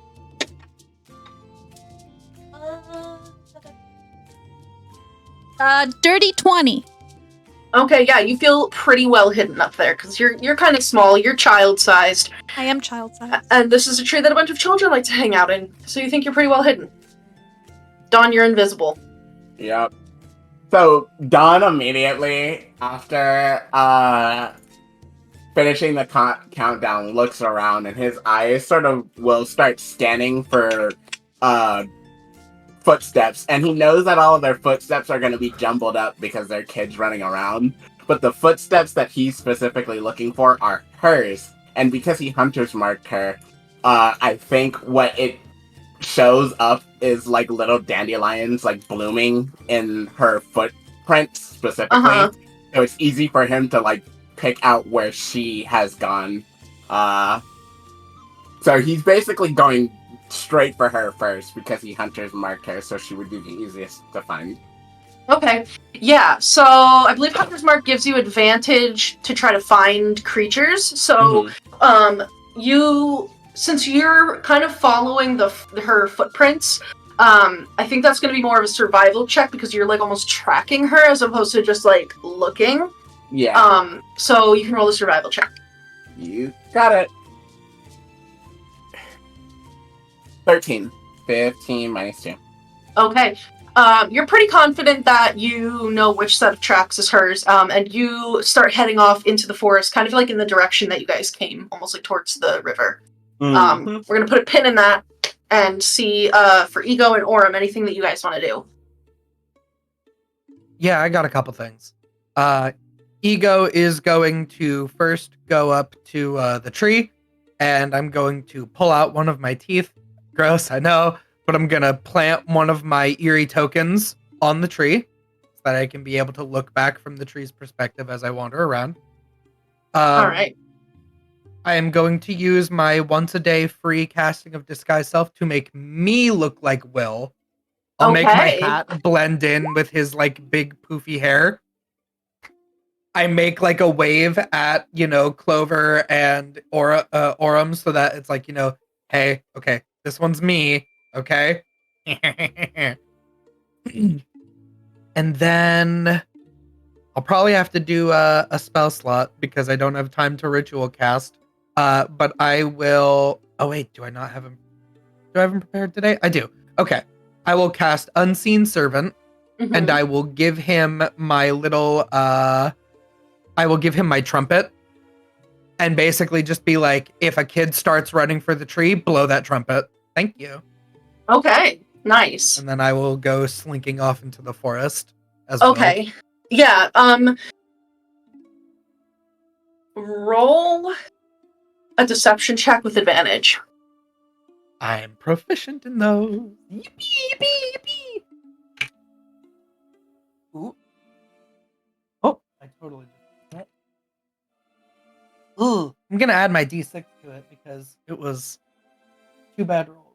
Dookie butter. Okay, 6 makes that way better. So that's a 15 plus 3, 18 deception. Nice. And are you looking for a specific child or just looking in general? I'm looking for Sloane isn't the orc, is she? No, Sloane is the elven girl. Yeah, I'm looking for the elven girl. Yeah. Makes sense. She's kind of like his second in command vibe. Alrighty. Yeah, and I don't want to go looking for him as him, so. Yeah. Alrighty. And then Aurum. I think while we were counting down, Aurum was completely quiet and listening for the 6 footprints that were running away of the displacer beast because it's like hunting. It's like a hunting thing. And as soon as the time was up, he throws his hood up and darts in the direction of where the beast went. But doing it in like a stalking kind of way where you're stalking an animal like that because you don't want it to get spooked. So I'm moving with like the silent footsteps and I have my hood up and I like hide as a bonus action as I'm running. Okay. Yeah. So first give me a perception check just to see how the tracking is going, and then we're also going to get a little stealth from you. Just because you're specifically listening to me, that's perception. 14. Okay. And then a stealth check, please. Natural 20 for a 21. Nice. Good stuff. These kids don't fucking stand a chance. the gold line in Aurum's eyes as he targets in a direction and darts. Okay. Yeah, so I'd say at the end of this first minute, with everything that has happened, and I'll get to Clover last. For Dawn, you invisibly, you still clank, make your way down towards the riverbank where you guys came from, following like these little dandelions that have sprung up there. And you get to the edge of the water and you're like, okay, this is a little weird. You can see in some reeds that are like sticking up at the water's edge, there's like a couple little bubbles coming up. Oh shit. Oh, that's gonna be hard because she'll be able to see my movement if she pays like attention, even if I'm invisible. Yes, but she can't hear you because she's underwater. But she can't hear me, which is important. Yeah.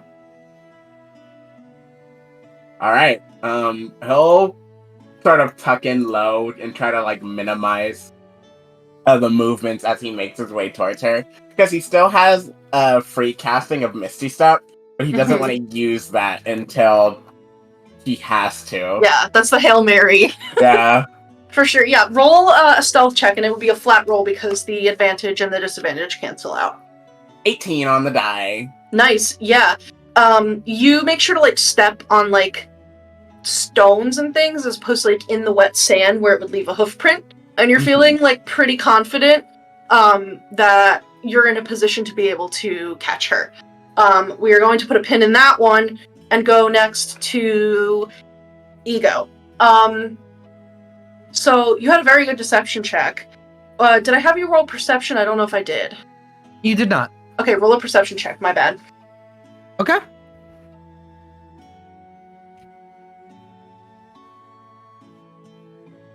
20. Dirty.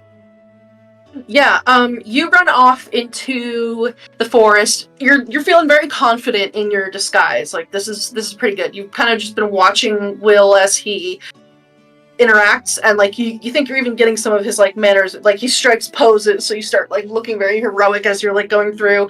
And you almost miss it. But there's like a little bit of movement up in a tree. And the only way that you're able to actually see it is because you get like a little bit of red hair. But this girl is like, her complexion blends almost perfectly with tree bark, likely due to her wood elf heritage.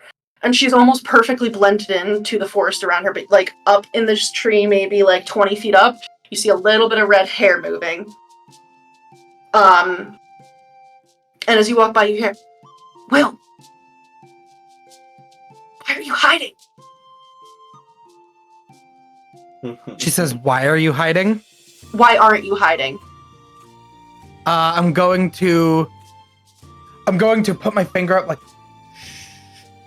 and get real low.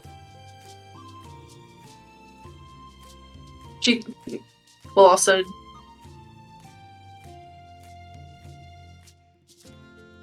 She gestures at you to come up the tree. Oh, here we go. She'll I'm gonna start, try and climb the tree. Yeah, she starts climbing down and like will hold out a hand to you, but she's still like a good like 10 feet up. Like you're gonna need to like get up there to get pulled up into the boughs. I'll Roll an try. athletics check. You can do it.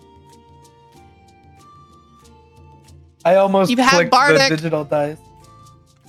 Oh, I do. Yes. Is it a D6 right now? I think you used Oh your wait, no, I D6 just used on it. I just used. You're right. deception, yeah.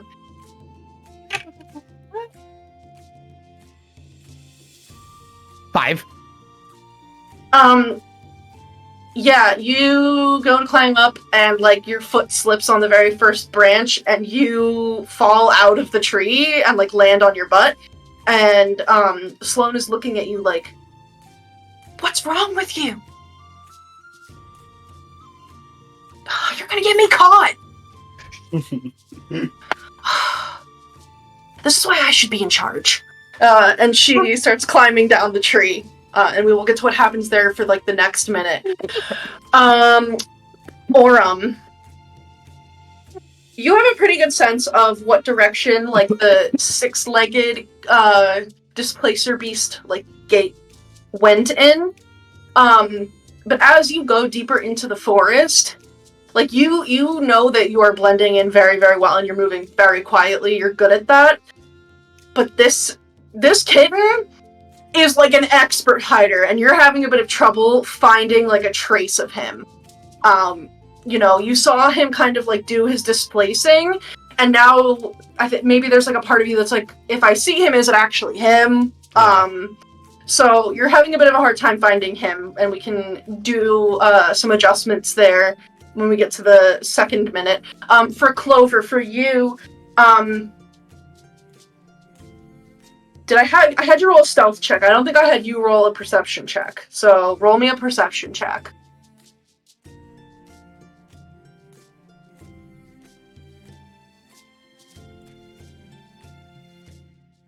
You look so concerned. I couldn't remember if I had a modifier. It's just a 12. Yeah, so you are looking out. You don't see any movement. Wait. Is it worth doing a bardic? I haven't used my bardic yet. That's up to you. I'm gonna do it. And she's going for it. Okay. 6! Okay. That makes it an 18, I think. Yeah. Yep. You don't notice any movement like in the forest that, you know, you think is the children. But as you're like up in the boughs and you're like kind of like flitting from branch to branch so that you can get that like 360 view of everything, you see a little bit of movement in the house. Like up in the treehouse. Like there's like something cast a shadow in some candlelight. Do I hear anything? Yeah, you hear the labored breathing of a dwarven adolescent. When like the kid who's like really big and strong, but maybe isn't like it because he's big. It's a lot for him to get himself up into a tree, and he's kind of recovering. You kind of hear like some heavy breathing. And he's in the treehouse? Yes. Did he just cheat? Like, does this count as him being touching the tree? That was specified as a rule. That's true. Yeah. The You others gotta get did that, him. though. You gotta get him away from the tree, and then If it helps you to like kind of understand like the scene here, the treehouse is positioned like if you look in the maps, handouts, pics channel. I know that's hard for you because of the stream, but there's the most recent picture that I put in. This like tree, like the treehouse doesn't grow. The tree does not grow through the treehouse. The treehouse is on top of like the tree's main trunk. Okay, That so helps you to like. yes, that because like if I feel like Clover feels like that's really smart and he should default win because he's technically touching the tree, she would let him have it. But if it's technically you have to touch the branch and it's like on top of the tree, like it's not part of the tree, she might go get him. Yeah, I mean they did say you have to touch like the trunk of the tree, not the tree house. I'm gonna fly up there and see if I can pinpoint where he's hiding. Yeah.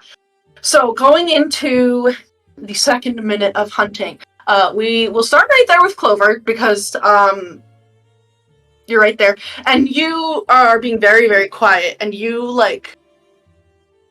You don't even like look through a window. You find like a little crack, like a little knot that has fallen out of one of the boards, like in the wood of the treehouse, and you look through, and you can see that like the floor of this treehouse, it's just like covered. There's like blankets, cushions, piles of straw, and then the ceiling is about 6 foot high, and hanging from that ceiling by a rope, there's like a basket, and it's holding apples and berries and sugarcane. And it looks like there's like crumpled up pieces of parchment in there. And then you see in one corner, there's this cushion with like a rusty oil can on it that seems like out of place. And then heaped in another corner, there's some sort of like pile of like fabric, almost like it's like a costume, and like quilts. And like you see one of those little like wooden riding horse toys, like with the stick that kids are putting between their legs. And then in the third corner, you see Bobby, the young dwarven boy that's growing in his first whiskers, and he is like on his hands and knees and is like sweating and is like breathing heavy and is like, and he's just kind of like getting his bearings, trying to like. Get back into the zone. How many exit points is there in this room that he's in?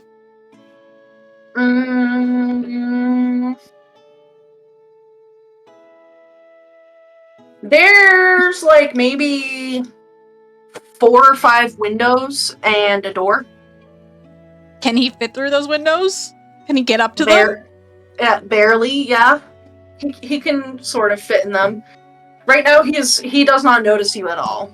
You're very stealthy, and he is trying to just like wipe sweat off of his forehead and cool down.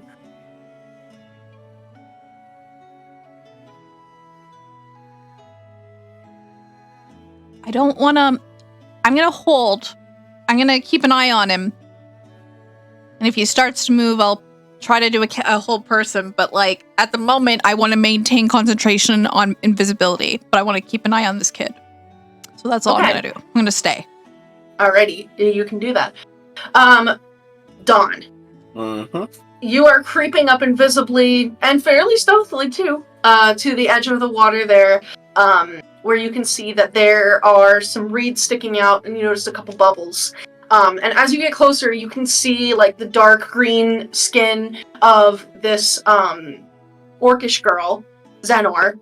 And it seems like she's like lying on her back under the water. She's like holding like a big heavy stone like on top of her to keep her weighted down, and she has like a little reed in her mouth that's like a breathing straw, and you can see that she's just like got her eyes open under the water and is just like looking around.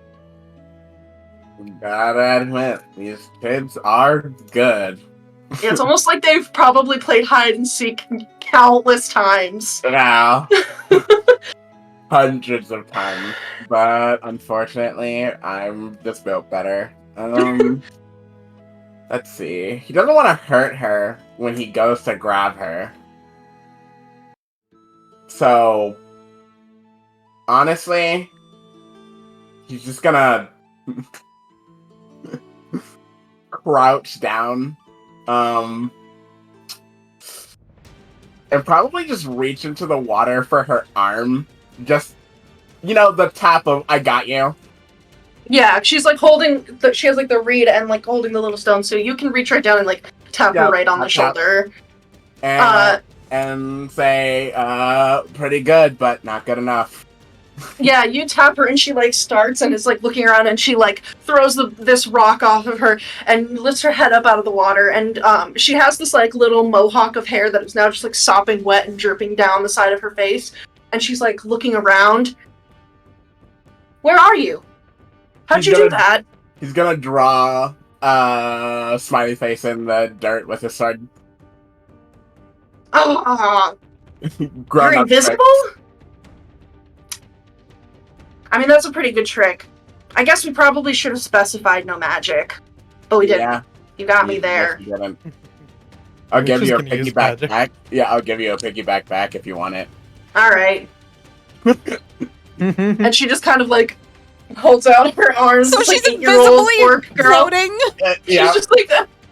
I'll move back so she can feel where my back is, and get onto a piggyback and just carry her back. Yeah, and she's dense. She's like pretty heavy. She's definitely not like some of your sisters are very like spindly, like, and she's like, this girl works out. Yeah. She's a buff 8-year-old. But you're able to carry her back. And I think Clover, like, if you're kind of like still keeping a lookout around you, eventually you would notice that like Zenor, the orc girl, appears to be piggybacked on nothing and is slowly approaching the tree. Okay, I see that, and I'm gonna cast whole person on the dwarf. Okay, is that a wisdom save? Yes. 11. He fails. All right, yeah. He's there, like, he got, like, I guess he probably, like, was sitting down on his butt and, like, went to go wipe some sweat from his forehead and was, like, looking around, and then he just I'll come freezes. And you can see his eyes are looking at you, like they're the only thing that can move in his head, and he's just like, come on, I'm gonna try and pick him up. This kid is like a stone. You're not picking him up. Okay, then I'll try to, like, can I try and drag him? Like on a blanket? He's heavier than Aurum. Oh, fuck. You do, if you tap him, though, that is, like, catching him. Oh, okay, I thought I had to, like, No, you just have to, yeah. So he's there, and he's just, like, looking at you, and you hear him kind of make, like, a, oh. I drop it. And then he's like, oh. You know, that was really cool. Thanks. I didn't think you'd find me up here. I thought I was being kind of smart. It was really smart. If I just kind of jump out a window, yeah. Sorry, he's not British, he's Scottish. If I sort of just jump out a window, it'll, be able to just touch the trunk right there. It was very smart. I kind of figured you wouldn't look right where we started, but the Scottish accent's hard. I'm better at the Irish one. No, that wasn't making fun of you. That was You're doing good. That wasn't making fun of you. That was like the way I didn't think that you'd look. Didn't think that you'd look up in the tree where we started everything. I thought you'd go out to the forest, but I got lucky. This one time I got lucky. Yeah, all right. Come on. I'm gonna fly down. Yeah, you start to go fly down, and you can see that like Bobby turns to this like oil can that is on the pillow and is like, "You good?" And you just hear like a little squeak. Aw. Alright. Keep resting. And then he will start climbing down one of the ropes and will go and get settled, sitting in front of the tree. Okay. For Ego, you are gesturing for Sloane to come down. Roll me a persuasion check. Ooh, okay. This one is not going to be an advantage just because Will is like an amazing tree climber and it's a little bit weird. Yeah, I know. Yeah. But it's not a disadvantage because you look like him. 14 on the die. I am okay. +3. 17 persuasion. Yeah, so you're gesturing for her to come down and she's like, if I get caught, you owe me all of your fruit for the next 8 dinners. And she will, like, expertly, like a little squirrel, just scurry down the tree. What? I'm still like on my butt, and I hold a hand for her to pull me up. And she goes like, and she smacks your hand as like a joke, and then like holds it out to you again. I take it, have her pull me up. Come on, let's go. There's another. What? No, we're. I know you don't. Disguise self. I caught you. You little sneak. Boop her on the And nose. she's like this like 10-year-old girl is like almost 6 feet tall. She's like a spindly little thing. She's almost 6 feet tall. She's very. I'm under 5. Yeah, no, she is like a wood elf, and she is like a adolescent girl. So she's already hit that growth spurt. She's very tall and like a beanpole, and she is looking down at you and is like, "Clever." Bows. Witches are clever. Whatever. Clever Come on. sneeze. Ugh. Grown-ups are so annoying. And then she'll start walking back with you. They really are. Alright. Aurum. Okay. All right. Come on, Aurum. We're 3 for 3. Let's go, buddy. What are your What's my next step? yeah, what's your process here as we go into minute 2? I think at the moment, thinking that I've like kind of lost it, but it's relatively close. I'm gonna change my perspective and get down low to like what its eye level would kind of be, and listen for like contented kitty noises or like look for broken branches or something, you know, like at its eye level rather than like above. Okay, yeah, so it's gonna take you the full minute to do that, because you're basically moving at half speed because you're kind of prone, but you can have perception with advantage.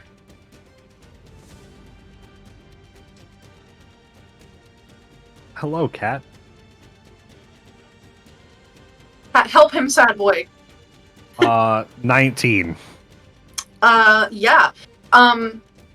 You spend like the next minute-ish crawling around and looking like within the like, little hollows at the base of tree roots and things. And it does take you that full time as you're getting that second minute like completed, but eventually, like in a big thicket of like blueberry bushes, you see like a little like black tendril kind of like curls up around some blueberries and like pulls them away. It's a hungry little guy. I'm just gonna try to scruff him without him knowing. Okay, that's gonna be happening in the third minute. Yeah. So, we'll get to that in a second. For the other 3 of you, as the second minute concludes and you're going into the final minute, you do have 3 of the 5 thieves for guards and thieves. 3 of the 5 children captured. You're missing Will and you're missing Star. Okay, where do we think Will might go?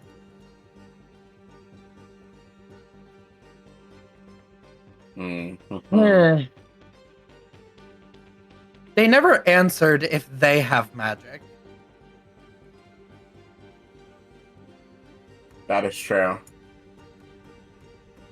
Could be doing something really tricky.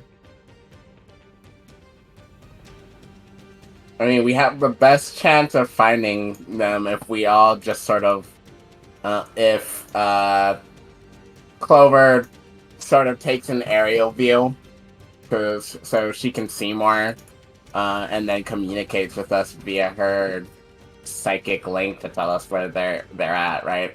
Yeah. I was already If thinking anyone of starts- doing that anyway. I mean, go he ahead. has to run to the tree. That's what I I was do thinking. have my remote viewing, and I have my unseen servant. So we could also just try and ambush him at the tree when he makes a run for it, right? That's what I was That's a- thinking. Don is going to cock his head and, like, upturn his mouth a little bit and say, I think that's against the spirit of hide and seek, don't you think? You're supposed to that find is- them, not wait for them to make themselves known. I mean, that is true, but Nightshade isn't going to play by the rules. But we said we were. The point is, Fine. Fine. I will Look, go on the I'm out ground of with magic. the detect magic spell. I will go on the ground with the detect magic spell. You can still do that for free without a spell slot, though, right? Yeah, you have the magic eyes, don't you? Yeah, so, but it's within 30 30 feet? feet. So I guess I'll go 30 feet above the ground and just do like a, what's it called, a sonar ping as I go around the circle of the tree. Okay, you want to stay like within the glade and just kind of patrol. Yeah, on the assumption that he's invisible, like I made Dawn invisible. Okay. Yeah, Yeah. and I will cast one on the ground. you can also have Luna go out and That's true. look around, too. Can I get Luna And if- to help? Yeah. Yeah, that's a good idea. Yeah, she knows Luna how to can- hide. Mm-hmm. Yeah, Luna can do all kinds of things because she is a Tressum. Let's look up the Tressum block. Oh yeah, I have it here. I She can make can- an illusion of one of us standing at the tree. So Tressums make can it seem detect like we're invisibility. Oh yeah, They- within They 60. can? Yes, within Yes. 60 feet. Tressums, So specifically convenient for this particular moment. yeah, they also have poison sense. That's not really relevant here, but yeah, so they can detect any magical invisibility will fail to be concealed from a Tressum's sight within 60 feet of it. They also have keen smell. Oh, So how Okay. would you tell Luna to like go about this? Good point. I mean, it's 4 of you versus 5 of the kids, but one of theirs is also a cat. I feel like it's fair to say that Luna's also playing the game. Yeah. That's fair.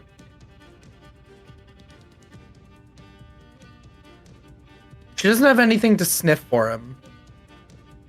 Yeah, because I don't. Well, he did pick her up. He did pick her up.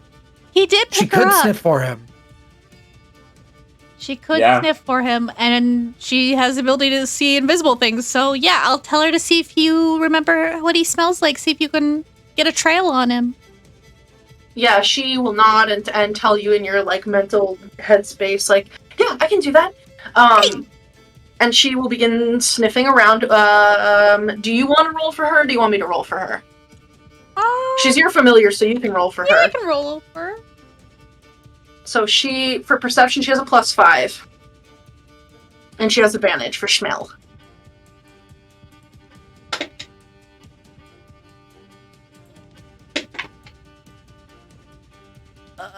Uh, 17 total. Okay. Yeah, so she starts like sniffing around the area. And she'll pretty quickly be able to tell you the whole area kind of smells like him. Fair. I'm not really sure which way he went. Okay. I can go look though. Yeah, just stay nearby. Like, don't go too far. I don't think he Okay. went too far either. Okay. Okay. Yeah. And she will. I don't think Don would just say I don't think he'd go very far because he still needs to be in close enough distance to make it to the tree when the time's up. Yeah.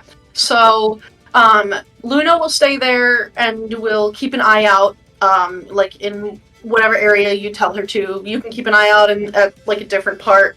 And then so Ego has a detect magic also? Yes? Yes. Yes. Okay, and are I also you trust. you're also just like staying in the area of the tree? No, I think I should go wherever Luna was not. I don't, if it's not in the spirit to camp the tree, I won't camp the tree. Yeah, you can take a patrol. Do you want to be like... So there's like a couple different directions that you could go. You could go like north, south, east, west. Do you have a preference? Close your eyes. I'm gonna read your vibes. That boy went out west. Okay. And then for Dawn, what would you like to be doing? Are you also going out and looking? Yeah, I think Don is going to flex his tree climbing expertise. Okay. Because he wants to basically be able to look down on the scene, but he can't get as high up as, Clover can. Mhm. So he's gonna go up in the trees, and he's basically just gonna look from there to see if he can see any movement. Okay, and are you going in a specific direction? You see that Ego starts heading what is more or less west. And Clover is flying around the treehouse, right? Yeah, I'm she's doing flying a around the radius. glade. I'm doing a radius of the thing. Yeah, and Luna went... Whatever direction, one of the two that you don't go in. Okay. Then I'll go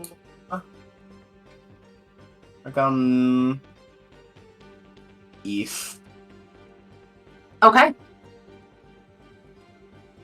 Alright, so, I need just a general athletics check from Dawn.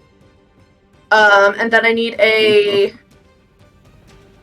Are you, for Ego, are you looking out for him, or are you trying to, like, track specific things?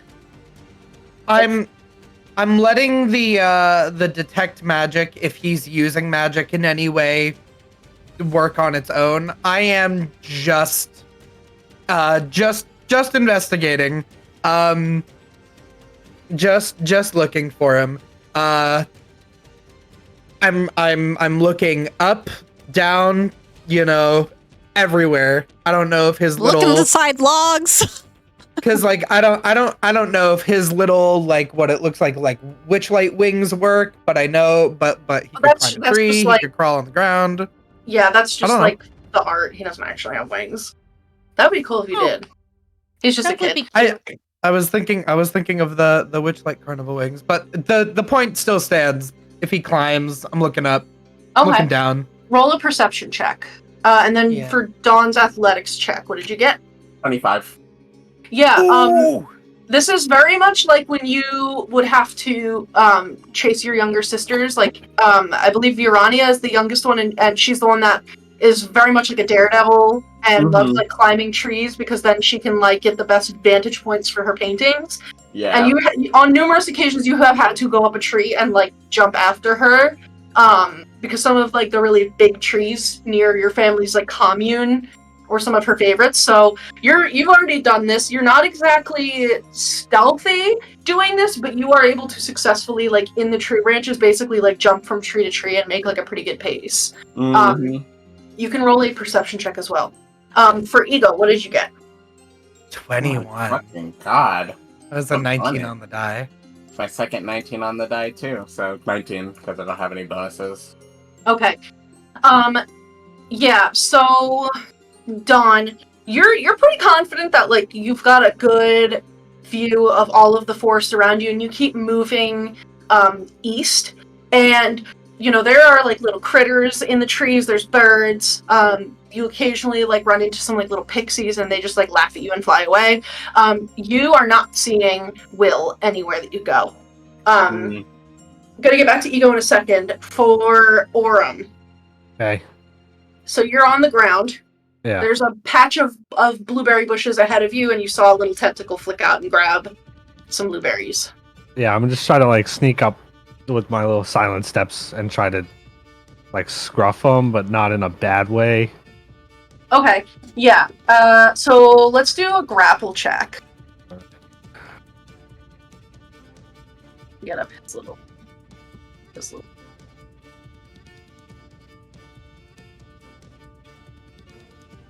Wow. Whoa. Do I have advantage because I'm sneaking? Sure. Yeah, he's not aware of you at the very least. Nope. Double that one. I got a. Oh. Okay. So Damn. he got a 16. So you creep up to the bush, and you are being very stealthy. And you can kind of like see his little form, like eating blueberries. And you reach down and go scruff him, and your hand goes right through. I got the wrong one. And then, he displaced. I got the yeah, wrong and one. then like just a couple of feet off to the side, you see the actual star. Displaced Beast Kitten is there, and he has like purplish blue smeared all over his like fur, and he is like holding up his little tentacles as like the projection like leaves, kind of like in the D&D movie where it like projects the image. I got. And he like wiggles his little tentacles at you and darts out of the bush. And for a double nat 1, you slip and fall in some mud as you were trying to do this. So he has a good head start on you running away. That's fair. That's fair. Real quick, do I think I could talk to him with comprehend languages? Because I know he's not a beast. Animal speaking. Or speak with animals. Yeah, sorry. Give me just like a general intelligence. Okay, you can give me an intelligence check or an animal handling check. I'm just curious. For me, this is let's go with animal handling. 13. So you've been able to talk to like Juniper, and a displacer beast is a fairly beast-like creature, even if they aren't like a true beast. But Star's definitely very young. Like Star's kind of a baby. Yeah. So you're not sure if he's going to be able to talk or not. You'd have to try. Okay. And then for Ego, as we come to the end of the final minute of hiding, you are creeping through the forest. The vibes told you go west. And so for Clover's detect magic, she just kind of sees like a glowing aura and like of color, but I think for you it's like a little bit like it's a little bit different. You kind of like let the shadows like guide you and like almost like take over your vision. So I kind of imagine that like while you're looking around with detect magic on, you're not necessarily like blinded, but like maybe your eyes like go black and like there's like the little black like tears running down. Absolutely. And you get that like it's almost like night vision. Like everything around you goes black and you can just like see the magic as an essence of like old like what it truly is in like ancient times before magic was like separated into classes and categorized and like intellectualized. And so you see up in a tree a pretty good distance away from Little Oak, there is this like flicker of transience of the mercurial nature of change, something that is also very inherent to just like the whole area around you, but you would know this to be transmutation magic. It's like the ability for shapes to change, for forms to be altered. did he polymorph? Ooh, I gotta get closer and see with my real eyes what it looks like. What was your? Did I have you do a stealth check? Sorry, there's a lot of rolls happening here. I didn't do a stealth check. I just did a perception check. Okay, give me a stealth check to see if you can creep on up. Thank you all for bearing with me with these bajillion rolls. It's a good sequence. I almost did it again. I keep on almost clicking. Got physical dice today. 13 plus 4. 17. Okay, let me check something.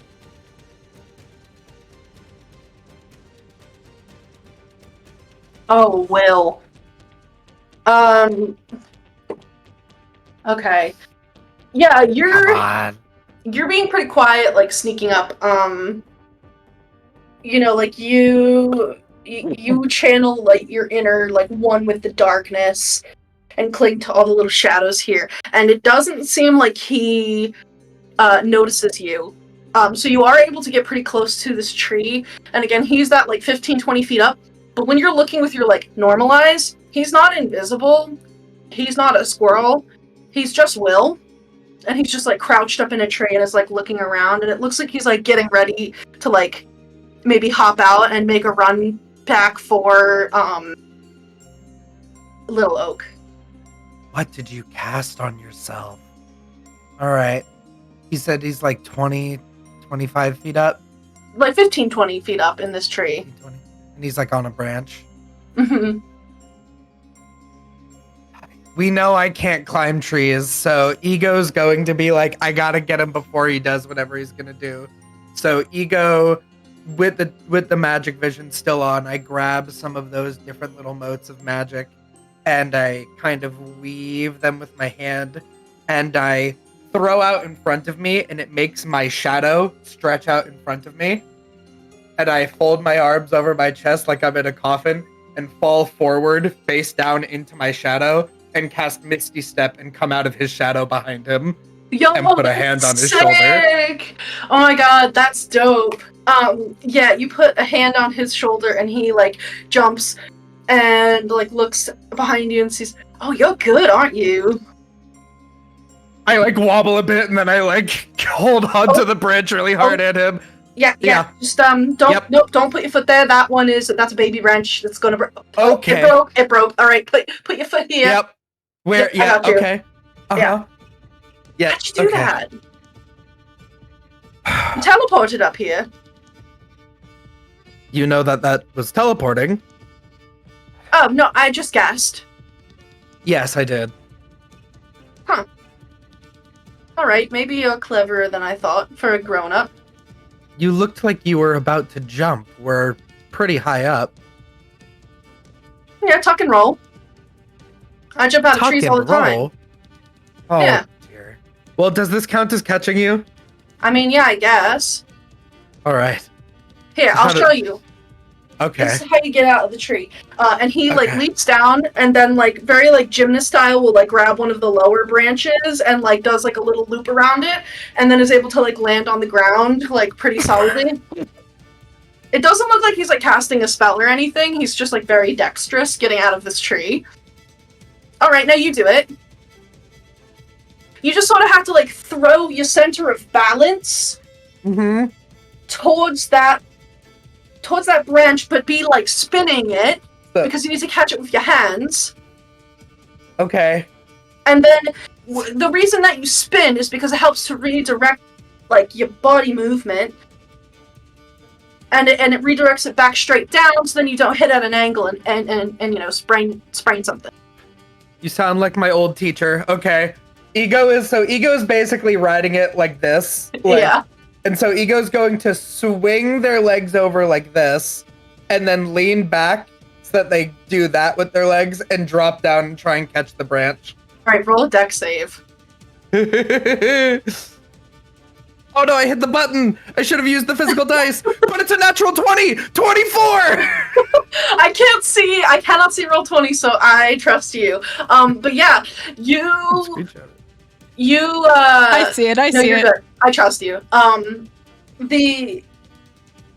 you just kind of like let go of some of the things that happened before and just kind of let yourself be in your body and exist like in the moment as opposed to like trying to analyze, things about this. And it's kind of going back to that animalistic like monkey brain that helps you to do this. Because you fall down upside down, your hat narrowly misses that lower branch, but you are able to like catch it, and you don't necessarily like swing around kind of like he did because he like jumped down, but you're able to like catch it and grab yourself. You're only like 6 feet up in the air now. You could just like let go. That was pretty good. You gotta let go now. Victory. Oh yeah, Go. My arms are just still up. right. Nice. I don't really meet a whole lot of adults that like to climb trees, so even though you No. didn't get up there yourself, I'll give you that it was kind of impressive getting down. Well, I think you'll find that for the most part, my friends and I are kind of here to reconnect with our inner child. I guess that's kind of cool. Let's go back and Growing up. Oh, go ahead. Yeah. I was just gonna say, we know growing up isn't all that it's cracked up to be sometimes. I hope the kids don't ever grow up. And he starts walking back with you. He still has that like aura of like that capriciousness, that mercurial nature that is transmutation magic that is like kind of like almost like wafting off of him like mist. I so badly want to cast Identify on him, but I think it still takes a minute. I don't think I don't have it prepped. I'd have to do it as a ritual. I don't get to know. I'm so curious. What's going on with him? Yeah. You could ask. So, we will get back to that. You and Will will head towards Little Oak. Aurum. Hey. It is now the run to the tree time, and Yeah. Star has quite the head start on you. How fast is that thing? Tell you. But probably Oh like yeah, you're fast. about the same speed that Ego probably moves at. A little Okay. bit slower than you. You like if you sprint, you might be able to catch him. He's All right. little, he's still Yeah. a baby. I'm gonna. Can I free action grab some blueberries? Sure. I'm a free action grab some blueberries, and I'm a sprint after him. Okay. Can I get within 30 feet of him? If you use the dash action. Yeah, I'll use the dash action. Yeah, that would bring you like probably within 30 feet of him. Cool. I'm a hold out the blueberries, and I'm gonna bullywog croak at him. Alrighty. I need to roll a wisdom save. Yeah, DC 12. Come on, Aurum. I'll take a picture of this if you want. He got an 11. He literally got an 11. He's charmed. That was almost a 19. That was almost a 19. He's charmed by me. Yeah, and it's for like one turn, right? Yeah. Yeah, so Until the end of its next turn. you let out this like regal croak at him, and it's like a little bit humiliating maybe for somebody that can let out these majestic roars, but you croak at him, and your throat also like opens up a little bit and like forms a little bubble when you do it, like a little pouch. But you do so, and he like slows down and like turns and looks at you, and like looks at the blueberries in your hand, and his tongue like flicks out, and he like licks up some of the blueberry juice that's like on his face. He's so cute. And he like is looking up at you, and his like little tentacles are starting to like curl towards your hand. He's so cute. I mean, he's charmed. You've got, I think, 12 seconds of him being charmed. I'll just grab him. I'll let him have the blueberries. I'm gonna pick him up, and I'll start walking back. Yeah, and he's like a puppy when you're like giving it like a handful of like treats or kibble. Like he's just like doesn't even notice that you pick him up, is just like, He's so cute. I love him and is so just much. like eating all of the blueberries. I love him so much. Yeah, I've and you been start waiting walking for back. him. I've been waiting for him since the very beginning. That's like, oh, he's so precious. Yeah, you It start literally heading back. when you I'm were gonna like cry. there's a kitten here, I was like, I didn't know this was a thing, but he's so cute. Yeah, you didn't meet Durla. I think you would have liked Durla.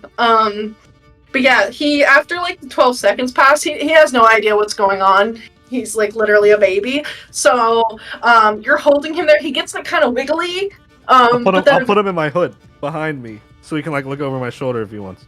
yeah, you feel that he immediately starts like making biscuits. But they're like 4-paw biscuits because he's using all 4 of his like front paws in your mane. So you feel like hairs are getting pulled out, and like he has very sharp claws.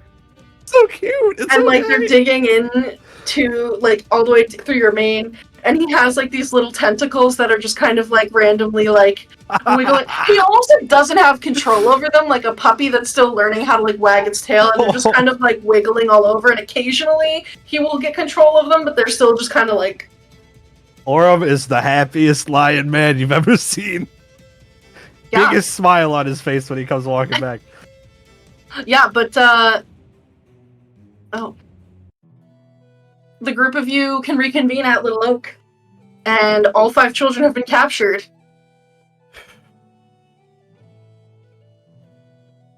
Well, looks like we did it. Yeah, right. I love this cat. Good I game. love this cat so much. This is Yeah, a really he's cool cat. Yeah, Star's really great. Sloan, even you? And she's like, yeah, I guess. They pretended to be you. And they were like kind of good at it. I should have known when they couldn't climb the tree. But I was just like trying to think about hiding, and you were just like, I thought it was you on the ground, and I thought we were going to go to a really good hiding spot, but it was that one. And she points to Ego. Look just like you. A lot of tricks up your sleeves. I guess the Witchlight Wilders and the Getaway Gang can be allies. You can take Star back to his mum once we get all the kids out. Of course. This guy's good. He made me fall. Star? Yeah, what? Yeah. Why is there like purple stuff all in your hair? And, Oh, like, he was branches? he was eating blueberries, and then he started making biscuits in my mane. So it's probably got blue in it. It's fine. It's all right. you all definitely hit a lot better than I thought you would. Yeah, we play hide and seek a lot. We're pretty good at it. We went easy on you this time. Well, as Okay. long as you don't go easy on Nightshade. That was my first time able to play that game, and I always really wanted to play it. It's really fun. It is really fun. It's not I as fun played when Hide. Little Oak plays, because Little Oak can just tell all of the other trees to like shake us out. Oh. But we don't really have any rules other than you have to just find the others. So, like, technically it's not cheating. But The one time I got to play, everyone left, and I was hiding, and no one came to find me. well, that's not fun.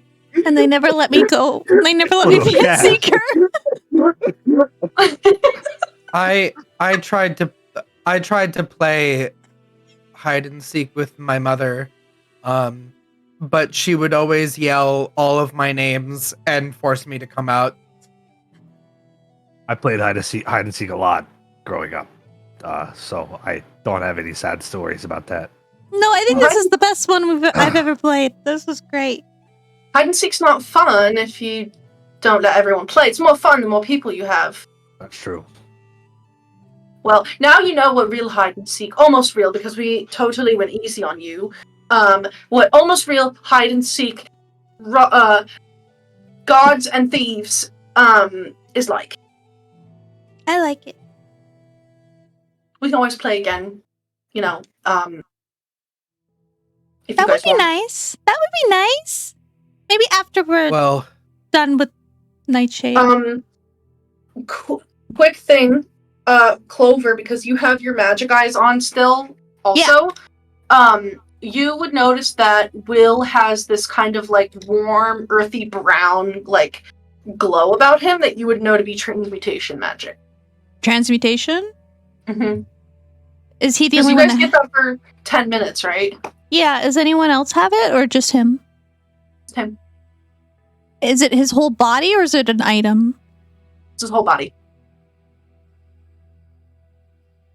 Well, do you have magic? What do you mean? I mean, you have an aura about you. You have like a magical transmutation aura on you. No, I think you're just kind of getting confused because I have a very regal sort of air about me, and I am the best leader and the only leader of the getaway gang. So I think you're just maybe like what's the word? Starstruck. I think you're starstruck. I mean, it's a brown transmutation aura color. I don't... Are you okay? You're like, it doesn't hurt? I don't know what transmutation magic is. I don't know what that means. I look at Ego. I saw magic on you. I saw magic on you too. There's no magic on me. I think you, the both of you, are just really impressed by how good I am at hide and seek. In Probably.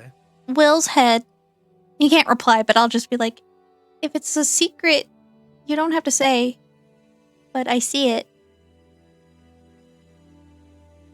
His eyebrows kind of raise, and he like kind of like side eyes you.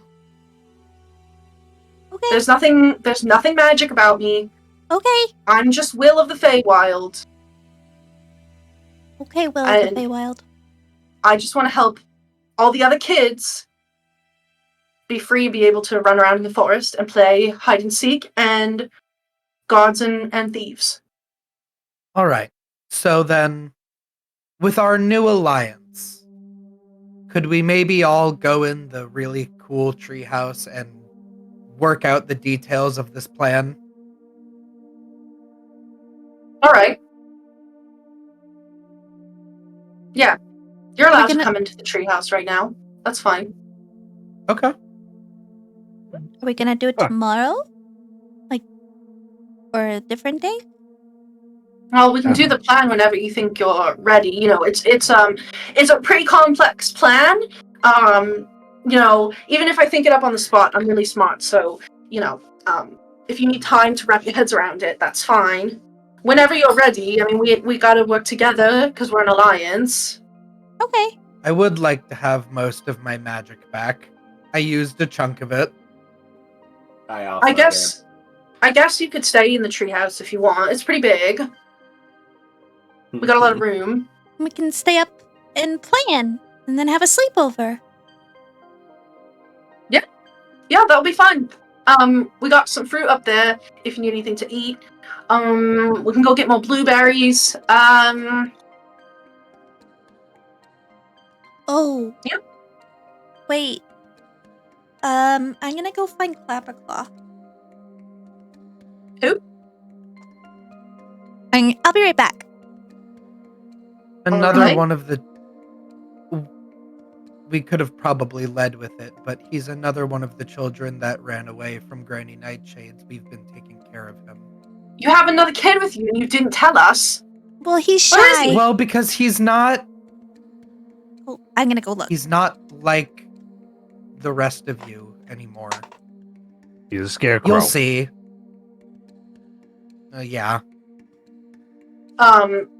He's giving you like an incredulous look. Clover, roll a perception check.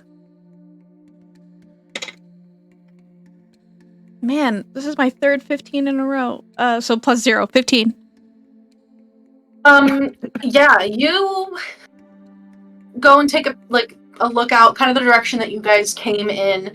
And you can see that it seems like Juniper kind of got up at some point and has gone back into the forest here, because you see that she's just like kind of sitting on the ground and is just like looking at Clapperclaw, and he's kind of just sitting on the ground and has like a couple little sticks in front of him. Hmm. And it seems like he's like kind of like taking little pieces of grass and like tying the sticks together into like little people.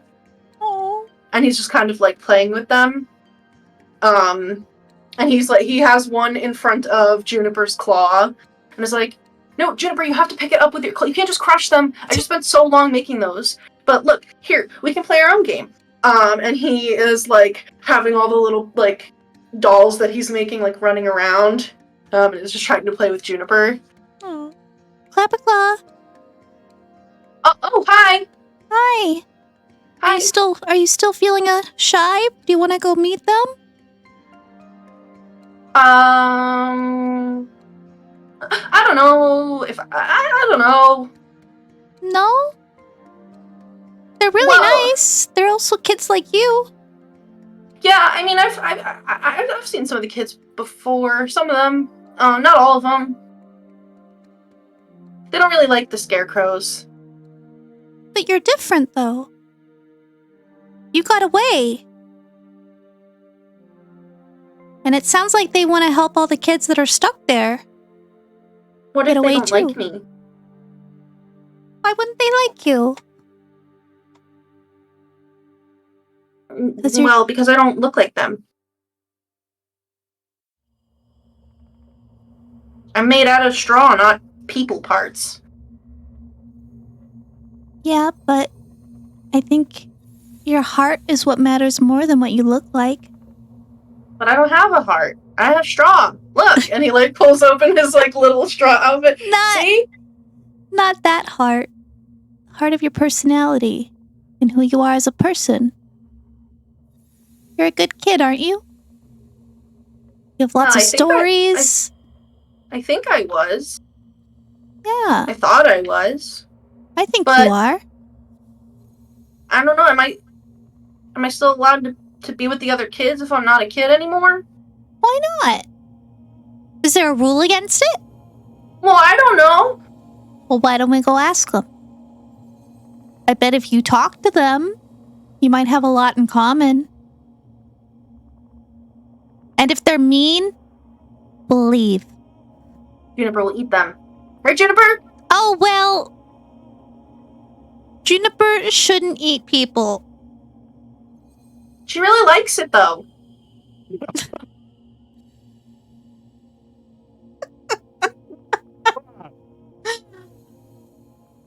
How about we don't eat any kids? Because we want to save all the kids at Granny Nightshade's. It sounds like they want to help us get rid of her. That's good, right? Yeah. Yeah. That's kind of brave of them. It's I don't pretty know. brave. It's pretty scary back there. I wouldn't want to go there. You don't have to. You can stay with Juniper and she'll protect you. Okay. And he holds out his little like straw hand for you. Can Juniper maybe just bite them if they don't like me? I don't think the magic of the Feywild will let that happen anyway. Apparently the kids disappear if they get hurt. Is that what happened to you? Did you disappear and turn into a scarecrow? No.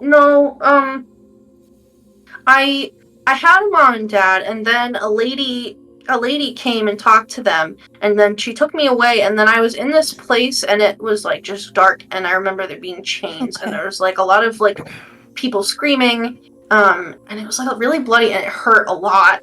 But then it was dark, and it didn't hurt anymore.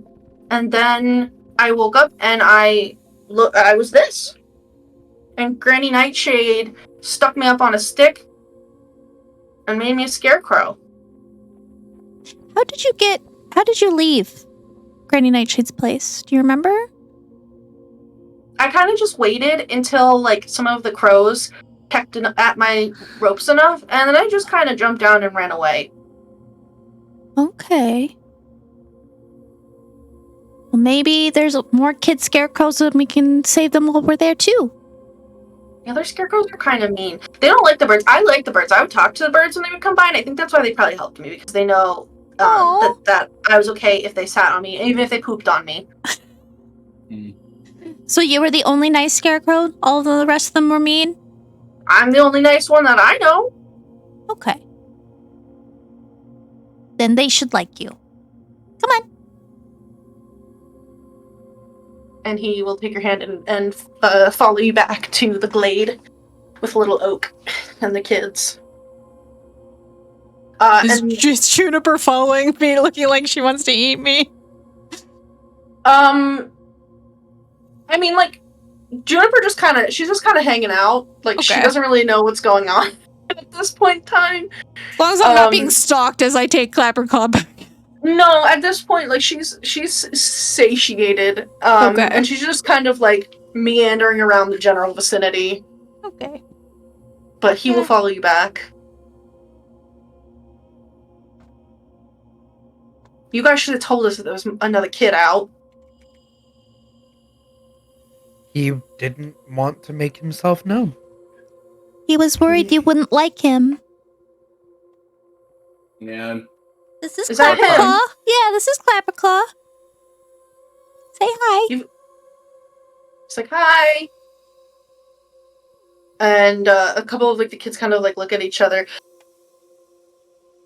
Those are cool antlers. They're cooler than his, and they point at Aurum. They are cool. Your face is kind of scary. I kind of like it. And Clapperclaw is, like, being shy, like, in the back. Like, that thing the kids do, they'll be, like... And just kind of, like, they're just kind of, like, looking around. He's just looking at everybody. Well, you can't really see where he's looking, because his head is a stag skull. But he's just kind of being shy. Clapperclaw, why don't you tell them how you escaped Granny Nightshade? How the birds helped you? Yeah, I was a scarecrow, but all the other scarecrows didn't like the birds, but I liked them, and I would talk to them sometime, and they would sit with me, and then they kind of just, like, pecked away at the little ropes that had me stuck up on that stick, and then I just kind of ran away, and then I went through some mists, and then I ran into a swamp, and then I was hanging out with some frog people with heads on sticks, and I was talking to them, and I didn't have my head, because it got lost, and I had to use this, like, gourd that, like, would clank around. There's, like, something inside of it, and it would clank around. It was, like, really annoying. And then eventually, I found these guys, and I don't know, they've been doing a bunch of crazy stuff and, like, running around. But they found my head, so that's cool. And then we came back through the mist, and we met a guy that sews with gold. And then we tried to go to a lake, but we couldn't. We found an owlbear, and now we're here. Oh, and she kissed a lady. Like, she kissed a lady on a boat. It was so gross. It was like, ew. I didn't. She kissed me. I don't want to Gross. talk about it. It's Well- kind of gross. You said, what's your name? Clapperclaw will introduce himself. Yeah, you can be in the getaway gang. That's fine. Alright, everyone, Clapperclaw's in the getaway gang now. Oh, And they all, like, they teach him, like, a little secret handshake where they, like, spit into their hands and, like, do, like, a bunch of things. Yeah, you know, We have to say goodbye to Clapperclaw, guys. I'm not ready. It's honestly Oh, probably fine. safer. Especially, like, out of character, like, if we can get all the other kids, it's probably the safer option. I know, I decided it's gonna be so sad. I know. Ah, well, you guys want to eat some apples? sure. Sure. Yeah, we can get you situated. All the best blankets are for us. You can just have the leftover ones. Because you're not in the getaway gang. We have our own. Sure. Alright, come on. we're in an alliance, though, so you know We're technically we're the same team right now.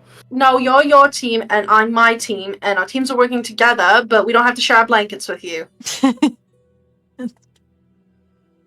And they will start climbing up, like, the rope ladders and the branches of the tree, and, like, very nimbly get up into the tree house and are, like, waiting for you to follow. Yeah, I'll follow. Ooh. More climbing. It's been a rough day for me. Easy peasy. Ugh. Climb.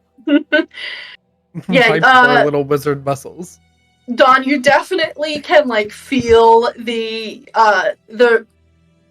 rope ladder is straining with the plate armor, but you can do it. It's Little Oak has to like flex his branch to like keep it up.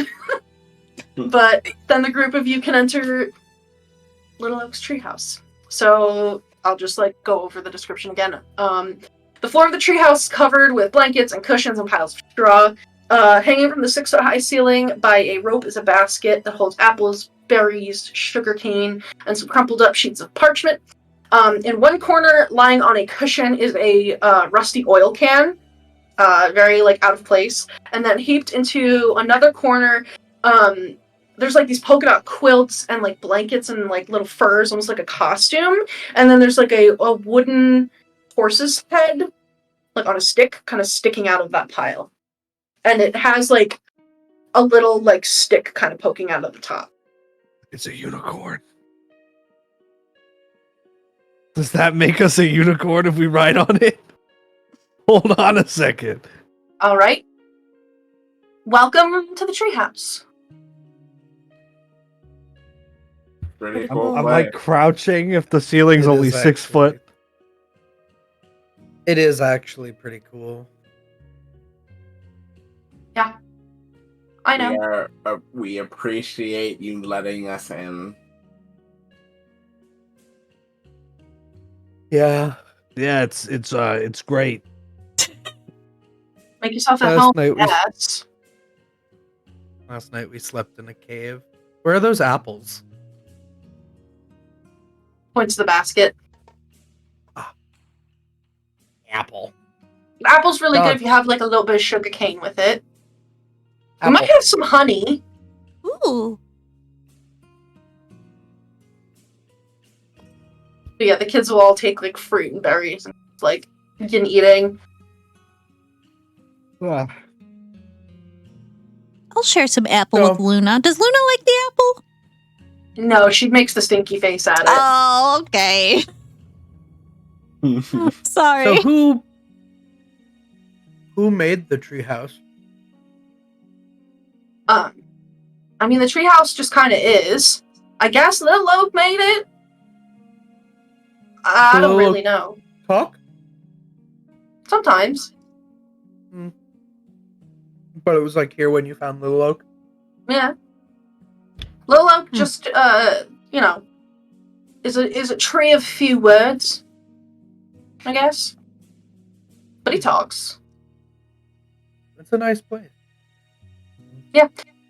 Soon enough, we're gonna get all the kids here, and we'll be able to play and hang out, eat all kinds of tasty fruits, and then we'll have to worry about being in Granny Nightshade's workshop. Yeah. We'll figure out details of your plan. We can figure it out. Maybe how to stop her. You know, like permanently. Mm.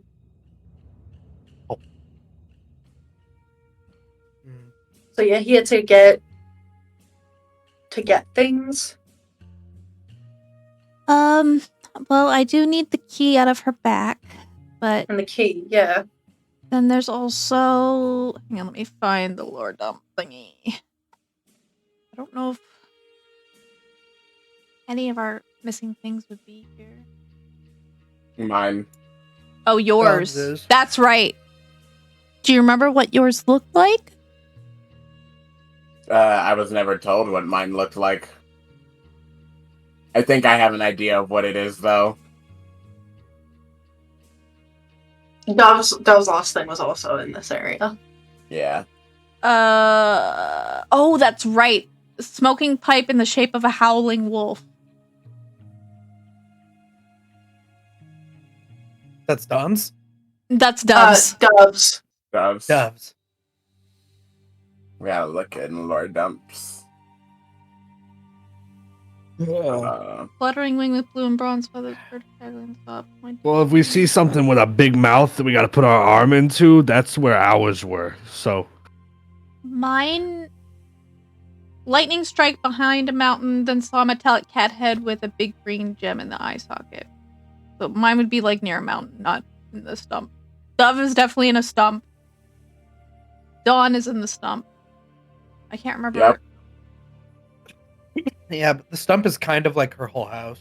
Right, and then there's this. I don't know if this is like to all of us, or was this... Or is this the... So that was the secret. That was the extra thing. Hold on. You got... That was the extra that. thing I gave, right? You gave, I think An you hour gave of an my hour time. of your time. Yeah. To the sea hag, whose name I definitely have somewhere.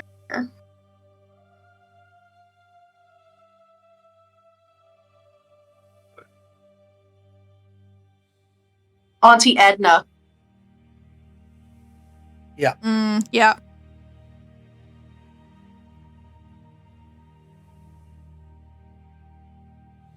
Is 8 by 8 wordless impress or applaud in order to get what was once odd.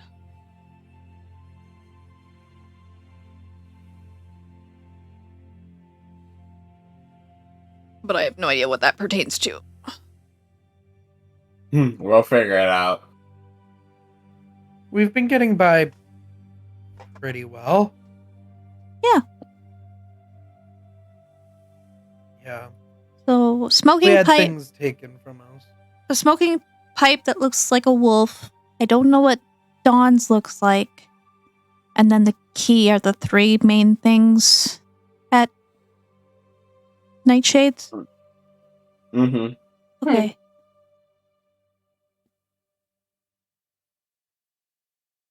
Well, I haven't seen any of those. I mean, I've seen the key in the back, but...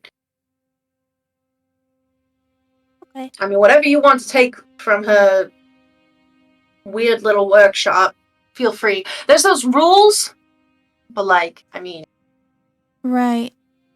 if you take her out, it's not our house anymore. How many of those oily things and soldiers are there? Tin soldiers, there's a whole squad of them. There's like, definitely at least 10 of them. Oh boy. And, the oily things, the oily things, they just kind of like, they hang out more around the kids. And they're kind of like, shy? I don't know. Whenever whenever Granny Nightshade's around, they usually aren't. I don't really know. They kind of just show up. Don't really know how that happens. What are they called? And they catch the kids, or the soldiers catch the kids? The soldiers. They have a name. They have a name. Star, what was it? What were they called, Star? And Star just kind of like, You can understand, comprehend animal. I want to speak with animals. I want to know. Boggles. Boggle? Boggles. Yeah, I think that's what they're called. They're just like weird and greasy little guys. I really don't know how else to explain. When you see them, you'll know exactly what I mean. I mean, we actually, if you can get some of their oil, our pal Squirt here could really use some. He's been indulging in some excess, and is kind of like totally out. And this like little oil can that's on the cushion, like faintly like tilts up, and is like, yeah. You guys got any boggle oil? What does boggle oil do? If I had some, I could just kind of put it on the ground. You can't really light it on fire, but it's pretty slippery. Can I use detect magic? Can I use my eyes to see what? Is this an awakened can? Yeah. Okay. Yeah. It's like literally an oil can. That's what it looks like. Oh my goodness. Amazing. Yeah. Oh, look at him. Look at his little mouth. His little mouth. I love All them. right. Okay. All right. We will add. All right. All right. We will add boggle oil to the list of things that we're trying to get from this witch. Yeah. You. I can pay you back. Good to know. Tit for tat. Give something to get something. All right. Oh, jeez. All right. Will, you drew a kind of crude map of the place before. Could you do one in more detail? I'll Maybe. hand him my painter's kit. Would this help? I'll try. And Just he would like a spend- general layout of these places you were talking about, the workshop, the fields where the scarecrows are. Let me see if Roll20 is working again.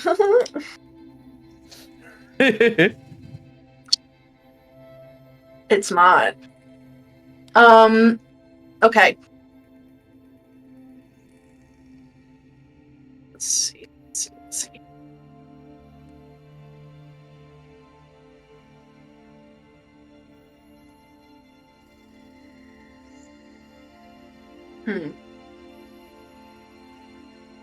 Yeah, this is going to be a little tricky without Roll20. Because I would be able to black out certain things.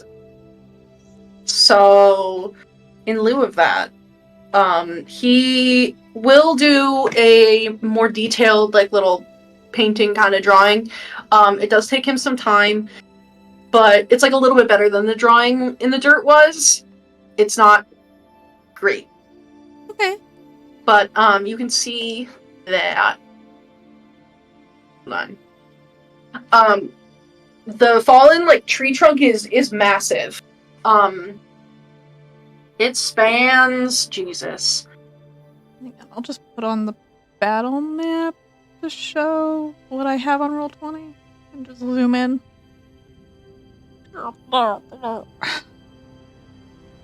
It's hundreds of feet long. Like, it's an absolutely massive fallen tree trunk.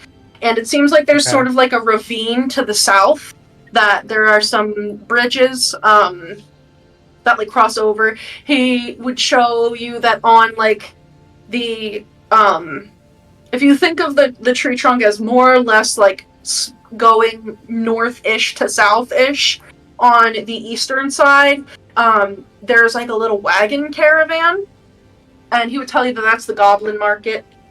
Okay. He would also point out that...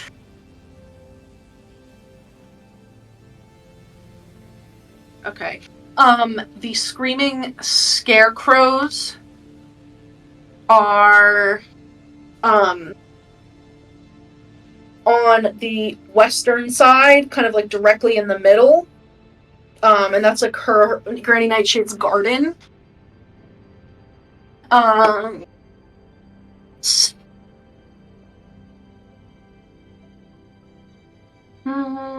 And he would tell you that the workshop is...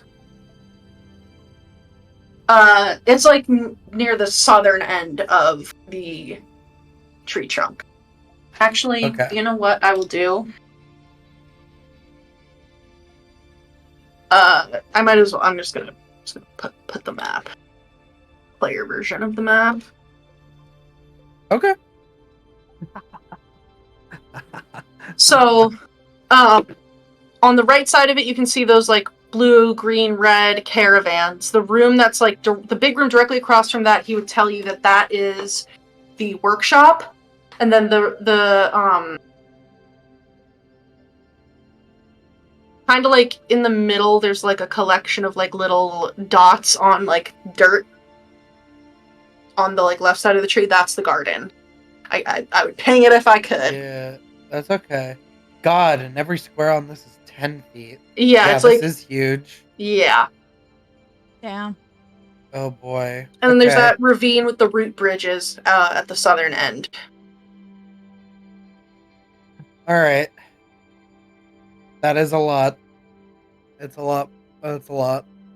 Actually, her garden, I was correct, but also incorrect. It also extends. It extends basically from the middle of the trunk on that left side, like almost all the way down near the root bridges.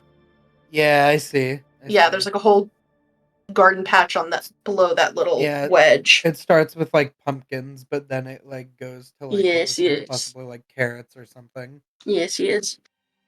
Okay. Yes. Okay. Yeah. That is going to be rough. Very rough. Because we'll be coming in, if we leave from here, we'll come in on like the top right of this map. Mm-hmm.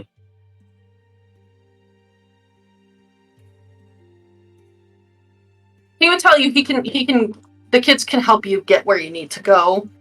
Yeah. To be on your way. Good. So getting to the goblin market isn't an issue. Are the goblins working for Nightshade? Like, can they be dealt with, or will they like report back to her? I know how to speak their language, so I think. Or did I trade that? No, I still have it. I think you still have. Yeah. I mean, the goblins. They don't work directly with Granny Nightshade, but she also doesn't. She's not really bothered by them. They just kind of are there, and they don't bother her, and she doesn't bother them. And they just their boss. You know what? Their boss is kind of like Clapperclaw, a little bit. Clapperclaw, have you seen the one that has the toffee apple head? Clapperclaw's like, oh yeah, I remember that guy had a weird head too. Yeah, so he's a goblin, and he's got like an apple if you dipped it in like caramel or toffee for a head. I mean, they're nice enough. They sell candy. We just, Okay. I think Chucklehead is their boss, the goblin boss. He kind of like he can get you into a meeting with Granny Nightshade, as I understand it. But the rest of them, they're just kind of there. And that's one of the things that you needed for your plan. You need someone to have a meeting with her to distract her.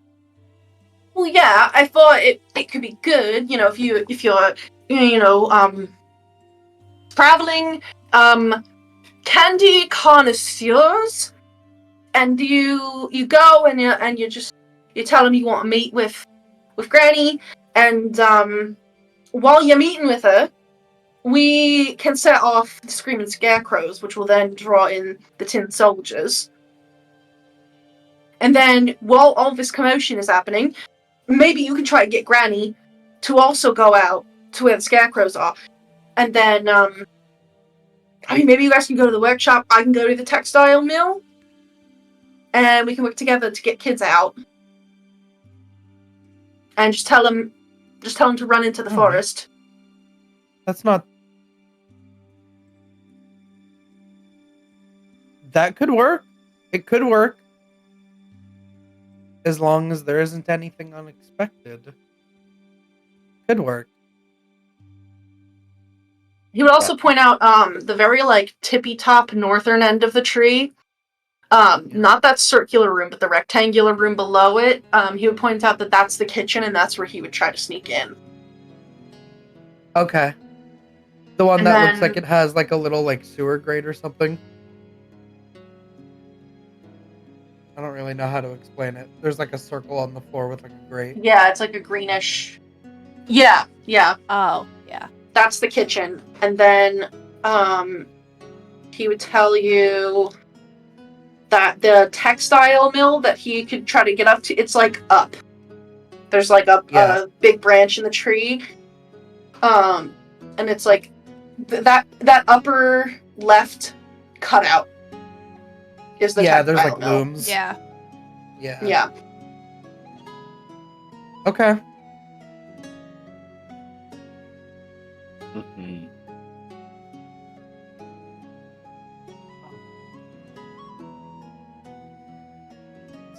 It's really not a bad plan, Will. I know, I thought of it. Strikes a heroic pose. I don't ever think of bad plans. And the kids that you're freeing, they're not going to be, like,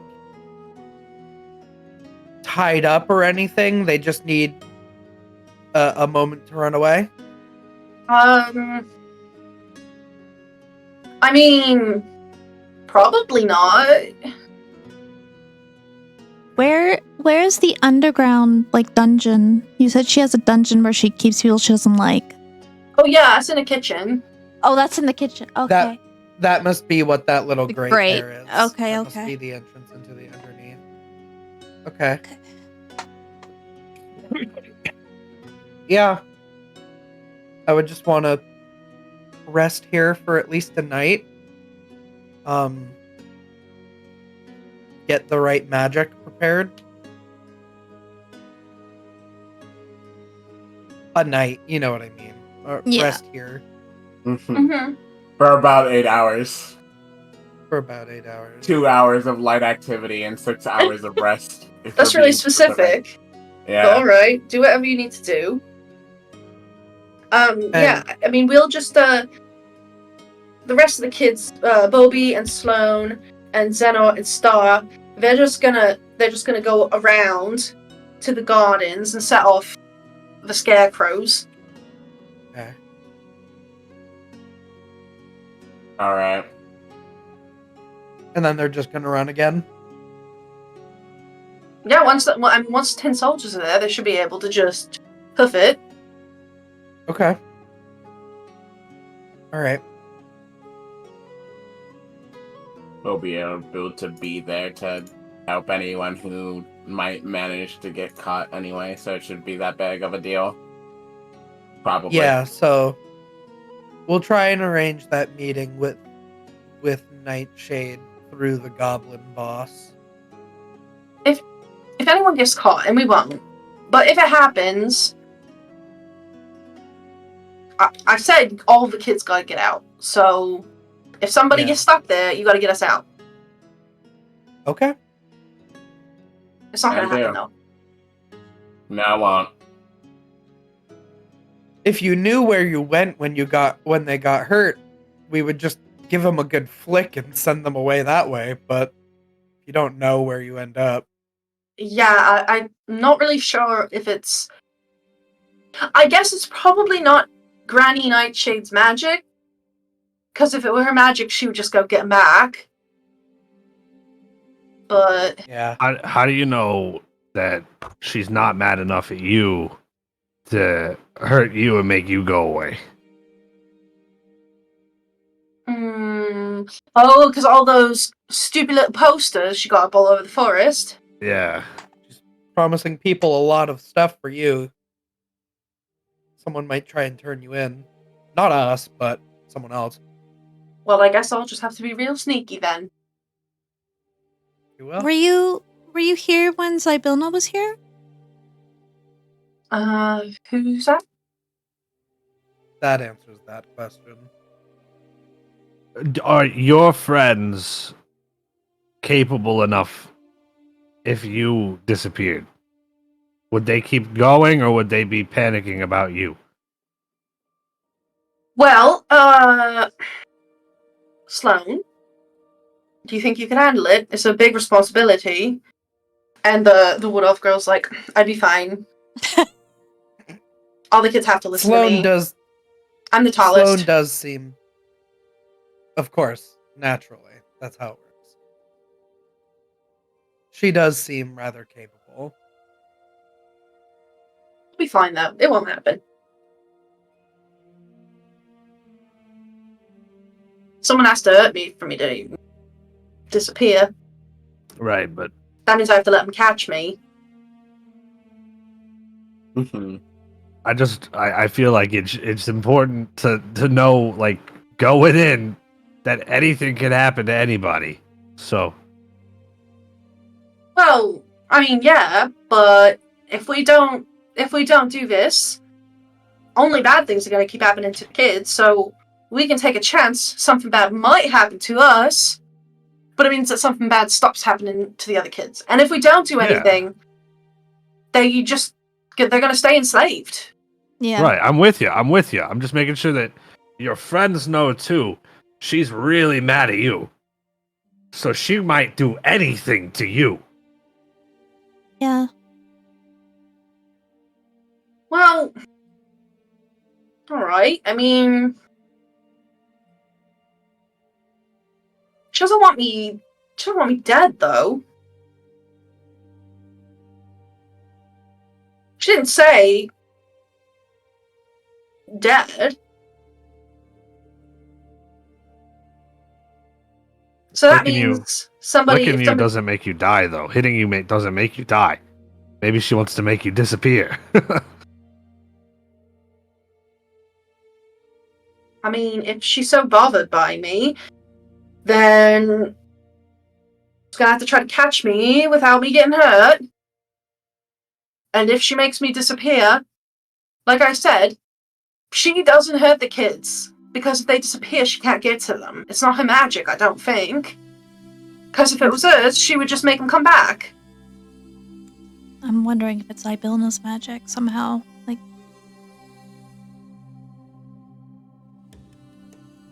It could be. makes sense. Let's just plan for no kids getting caught. Yes, Yeah. please. Yeah. Alright. I almost wonder if... Well, no, we'll talk about that later. All right. Well, we can do this plan tomorrow then. I'll be ready at least. I'll also be ready. Yeah, I'll be ready too. Alright.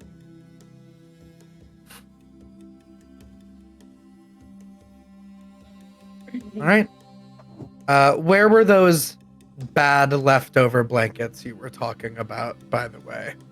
In the pile over there. Are they clean? They're a little dirty. Somebody, like, definitely, like, wiped, like, apple, like, the juice from an apple, like, on it. They're a little sticky. They're a little dirty. Oh. No. I, like, prestidigitation them all so that they get all, like, soiled and soaked up with water, and they, like, clump together, and then I prestidigitation it back out to make them fluffy. Yeah, you prestidigitate them, and, like, as you're holding them up, like, you realize that some of the blankets have been, like, crudely stitched together, and, like, they're kind of fashioned around this, like, horse head on a stick. Does it actually look like a unicorn? I mean, it looks like a wooden horse with a stick glued to its forehead, that is coming out of, like, a collection of haphazardly stitched together quilts and furs and blankets. And there's, like, two little eye holes cut out in the quilt underneath the horse's head. What if we wore this to go to the lake? We all got under it. I think it would work. It's I the think it it's the works, Feywild. It might work. Oh my god. Will, what's the story behind this? Oh, the unicorn costume. The unicorn costume, yeah. Oh yeah, we're gonna try to we wanted to go to the Wayward Pool, and we wanted to go swimming. Did it work? We haven't tried it yet. All right. Well, when all of the kids are free, could we maybe come with to see you try that? I mean, yeah. You know, everyone's free and goes swimming. Sounds fun. Yeah. Okay. Yeah, Star can't really fit in it, but the four of us can fit in it. You see, what you do, you get under here, you hold the stick up, Okay. and there's these eye holes, and they, like, all the kids start, like, getting up underneath it, and then, like, eventually they're, like, in this, like, horse costume. Could I Oh, potentially... The belief of punch children my can child. overpower anything. I mean, I could potentially like make another one with my weaver's tools. Yeah. Four people fit under it. For children. Well, they're Poor big children. children, though. Well, They're that's big. true. One's One's 6 foot 6 foot tall. tall. I think One's a there is full-size one that is dwarf. like. Yeah. Okay. All right. You guys do have two I like small. that. You do have two small people. You also have That's two true. very beefy Yeah. people. Yeah, Clover. Like we're smaller than like children. That's true. I mean, if we could just get some, I could make it work. Maybe we all just Yeah. pretend to be unicorns You know- going down to the drinking hole. Why not? We've not? tried dumber things and it's Yeah, worked. yeah. I said, why don't we jump off a cliff? And it worked. Yeah, and you were caught, and you were 100% caught by the wind. Well, all right. Well, we have cleaner blankets now. I've had an apple. Witchlight and Wild just stay on that side. This is our side. Okay, I'll Okay. pull out some Fair. bedrolls. The little like oil can will float over to you, Ego. It's like, honey, I'm feeling real empty inside. You mind keeping me warm? Oh,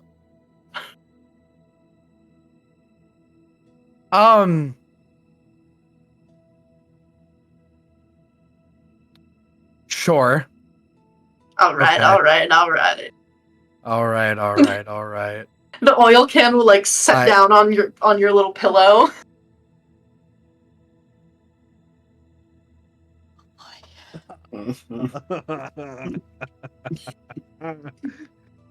I don't fight. Ego does, Why? God does that thing Why where he did like I say that? raises his eyebrows, presses I don't his know lips, why. and looks away. It's the Don't I don't look away. bite for Don, me. no. Don, look at me. Don't look Mm. away. Don. Don't look away from me. Hey, You what's do the what you gotta problem? do. What's the Don. problem? I'm running on fumes There's no- here. Come There's on. no problem. No, it's fine. Why do I keep saying that? You can sit about getting rusty. Or we can have a party. What do you mean by that? Well, I want to come with you if you're going to be going. To Loomlurch? Give me some boggle oil. Right, the boggle oil. Boggle oil. Here's the thing, though. I'm a little tired. A little too tired to keep flying today. So, you mind Okay. carrying me, honey? Oh, I do have several bags. All right, all right, all right. What did you call me? Honey, Why? you have this real sweet air about you.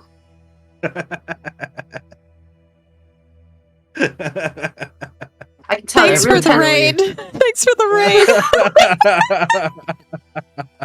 Wow, thanks He for goes the raid. like- Waffles maple syrup, thank you.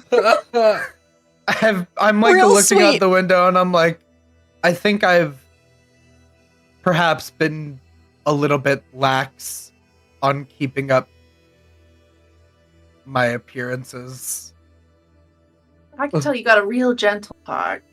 Real careful, considerate, smooth and slow like honey.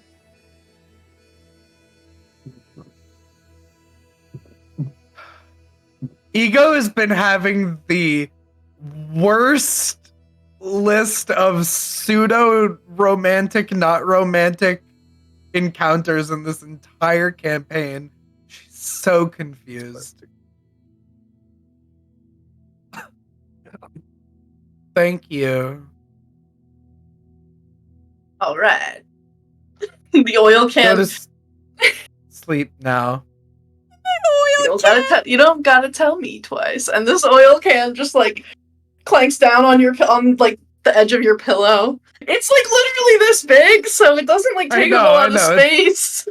It just lays there, and it just looks like an oil can. That's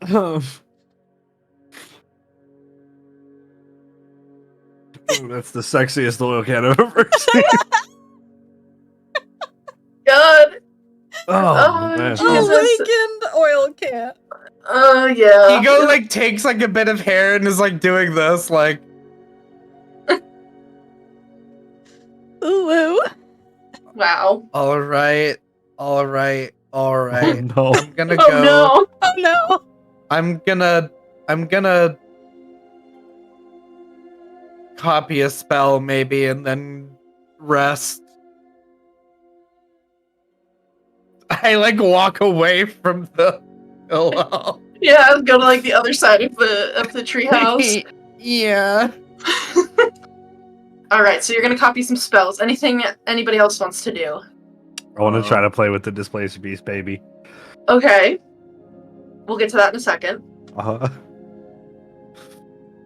Dawn I and think Clover. Dawn ready for bed. Yeah.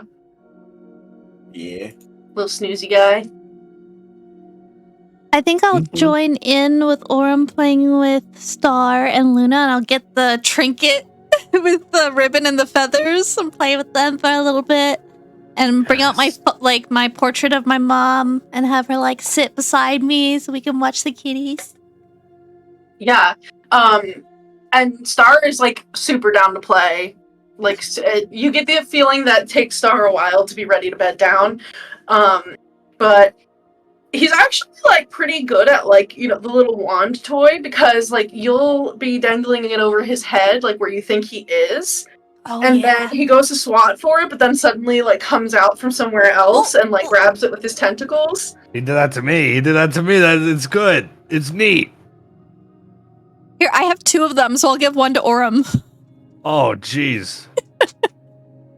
Yeah, and they he and Luna go like absolutely bonkers for the wand toys, and he's doing like the crackhead cat thing. I'm sure Kristy knows what I'm about, and Jamie also knows. Like he's like jumping off the walls. Yeah. He's like climbing up the walls. He is like jumping off of people.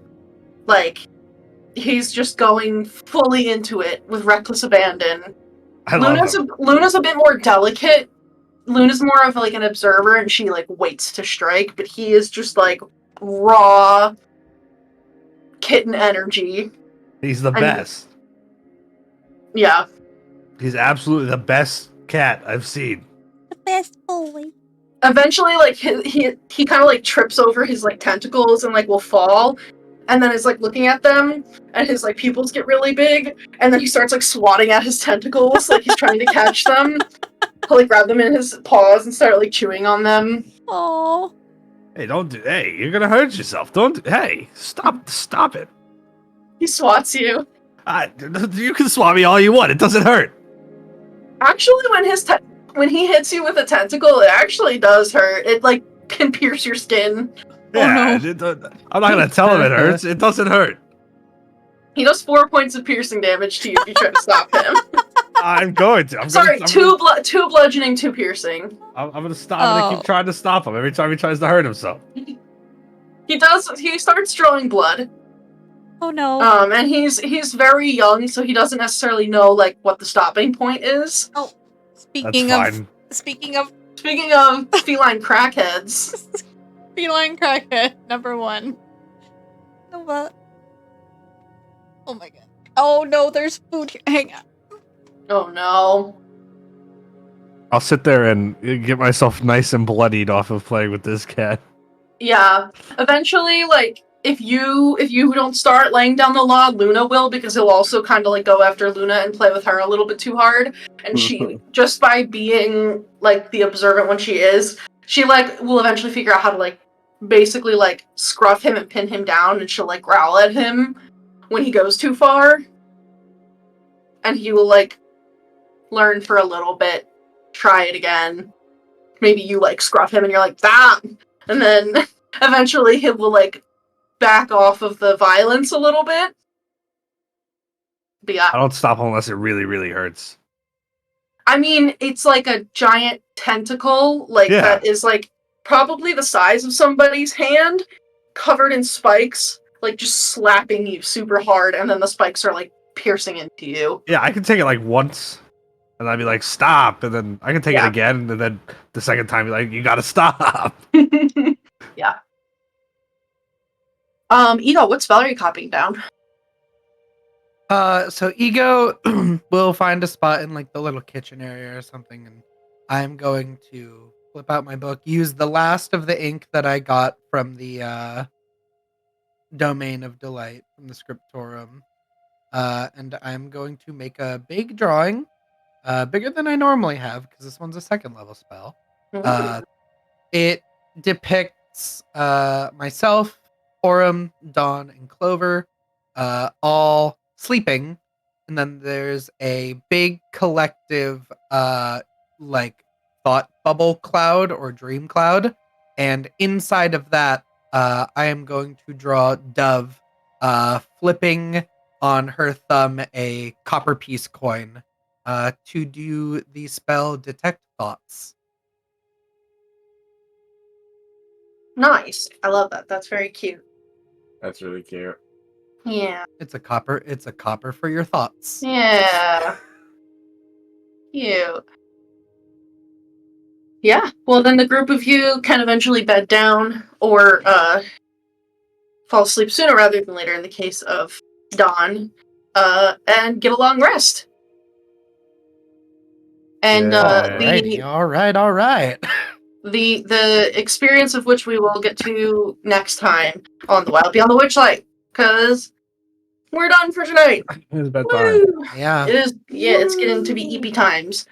It's But hey, thank you as always to my players. It's always fun to hang out with you guys and play D&D. Thank you to those of you who are watching now or in the future. We love having you here. Thank you as well for the raid, Waffles Maple Syrup. And who else do we got here? Happy Capster, thank you. D&D Star Shinobi, thank you. We love having you here. We appreciate your presence and your raid, so thank you. Don't forget to check out Cardboard Castle Games and Little Dragon Court. Little Dragon CCG. And thank you to Sirenscape. Thank you to Suncraft Bot in Discord. Next week we're off. That is our day off for the month, our week off. But we will be back the week after. On the 1st. Oh god, that's the night before my game launches, bro. Oh no. Maybe we'll be back the 1st. Maybe that'll be our week off for February, because something very, very big is happening for me the next day. We'll see. We'll see. We'll see. But yeah.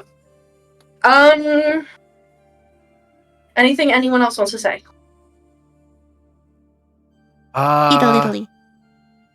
What a wonderful impromptu game of hide and seek. That was very fun.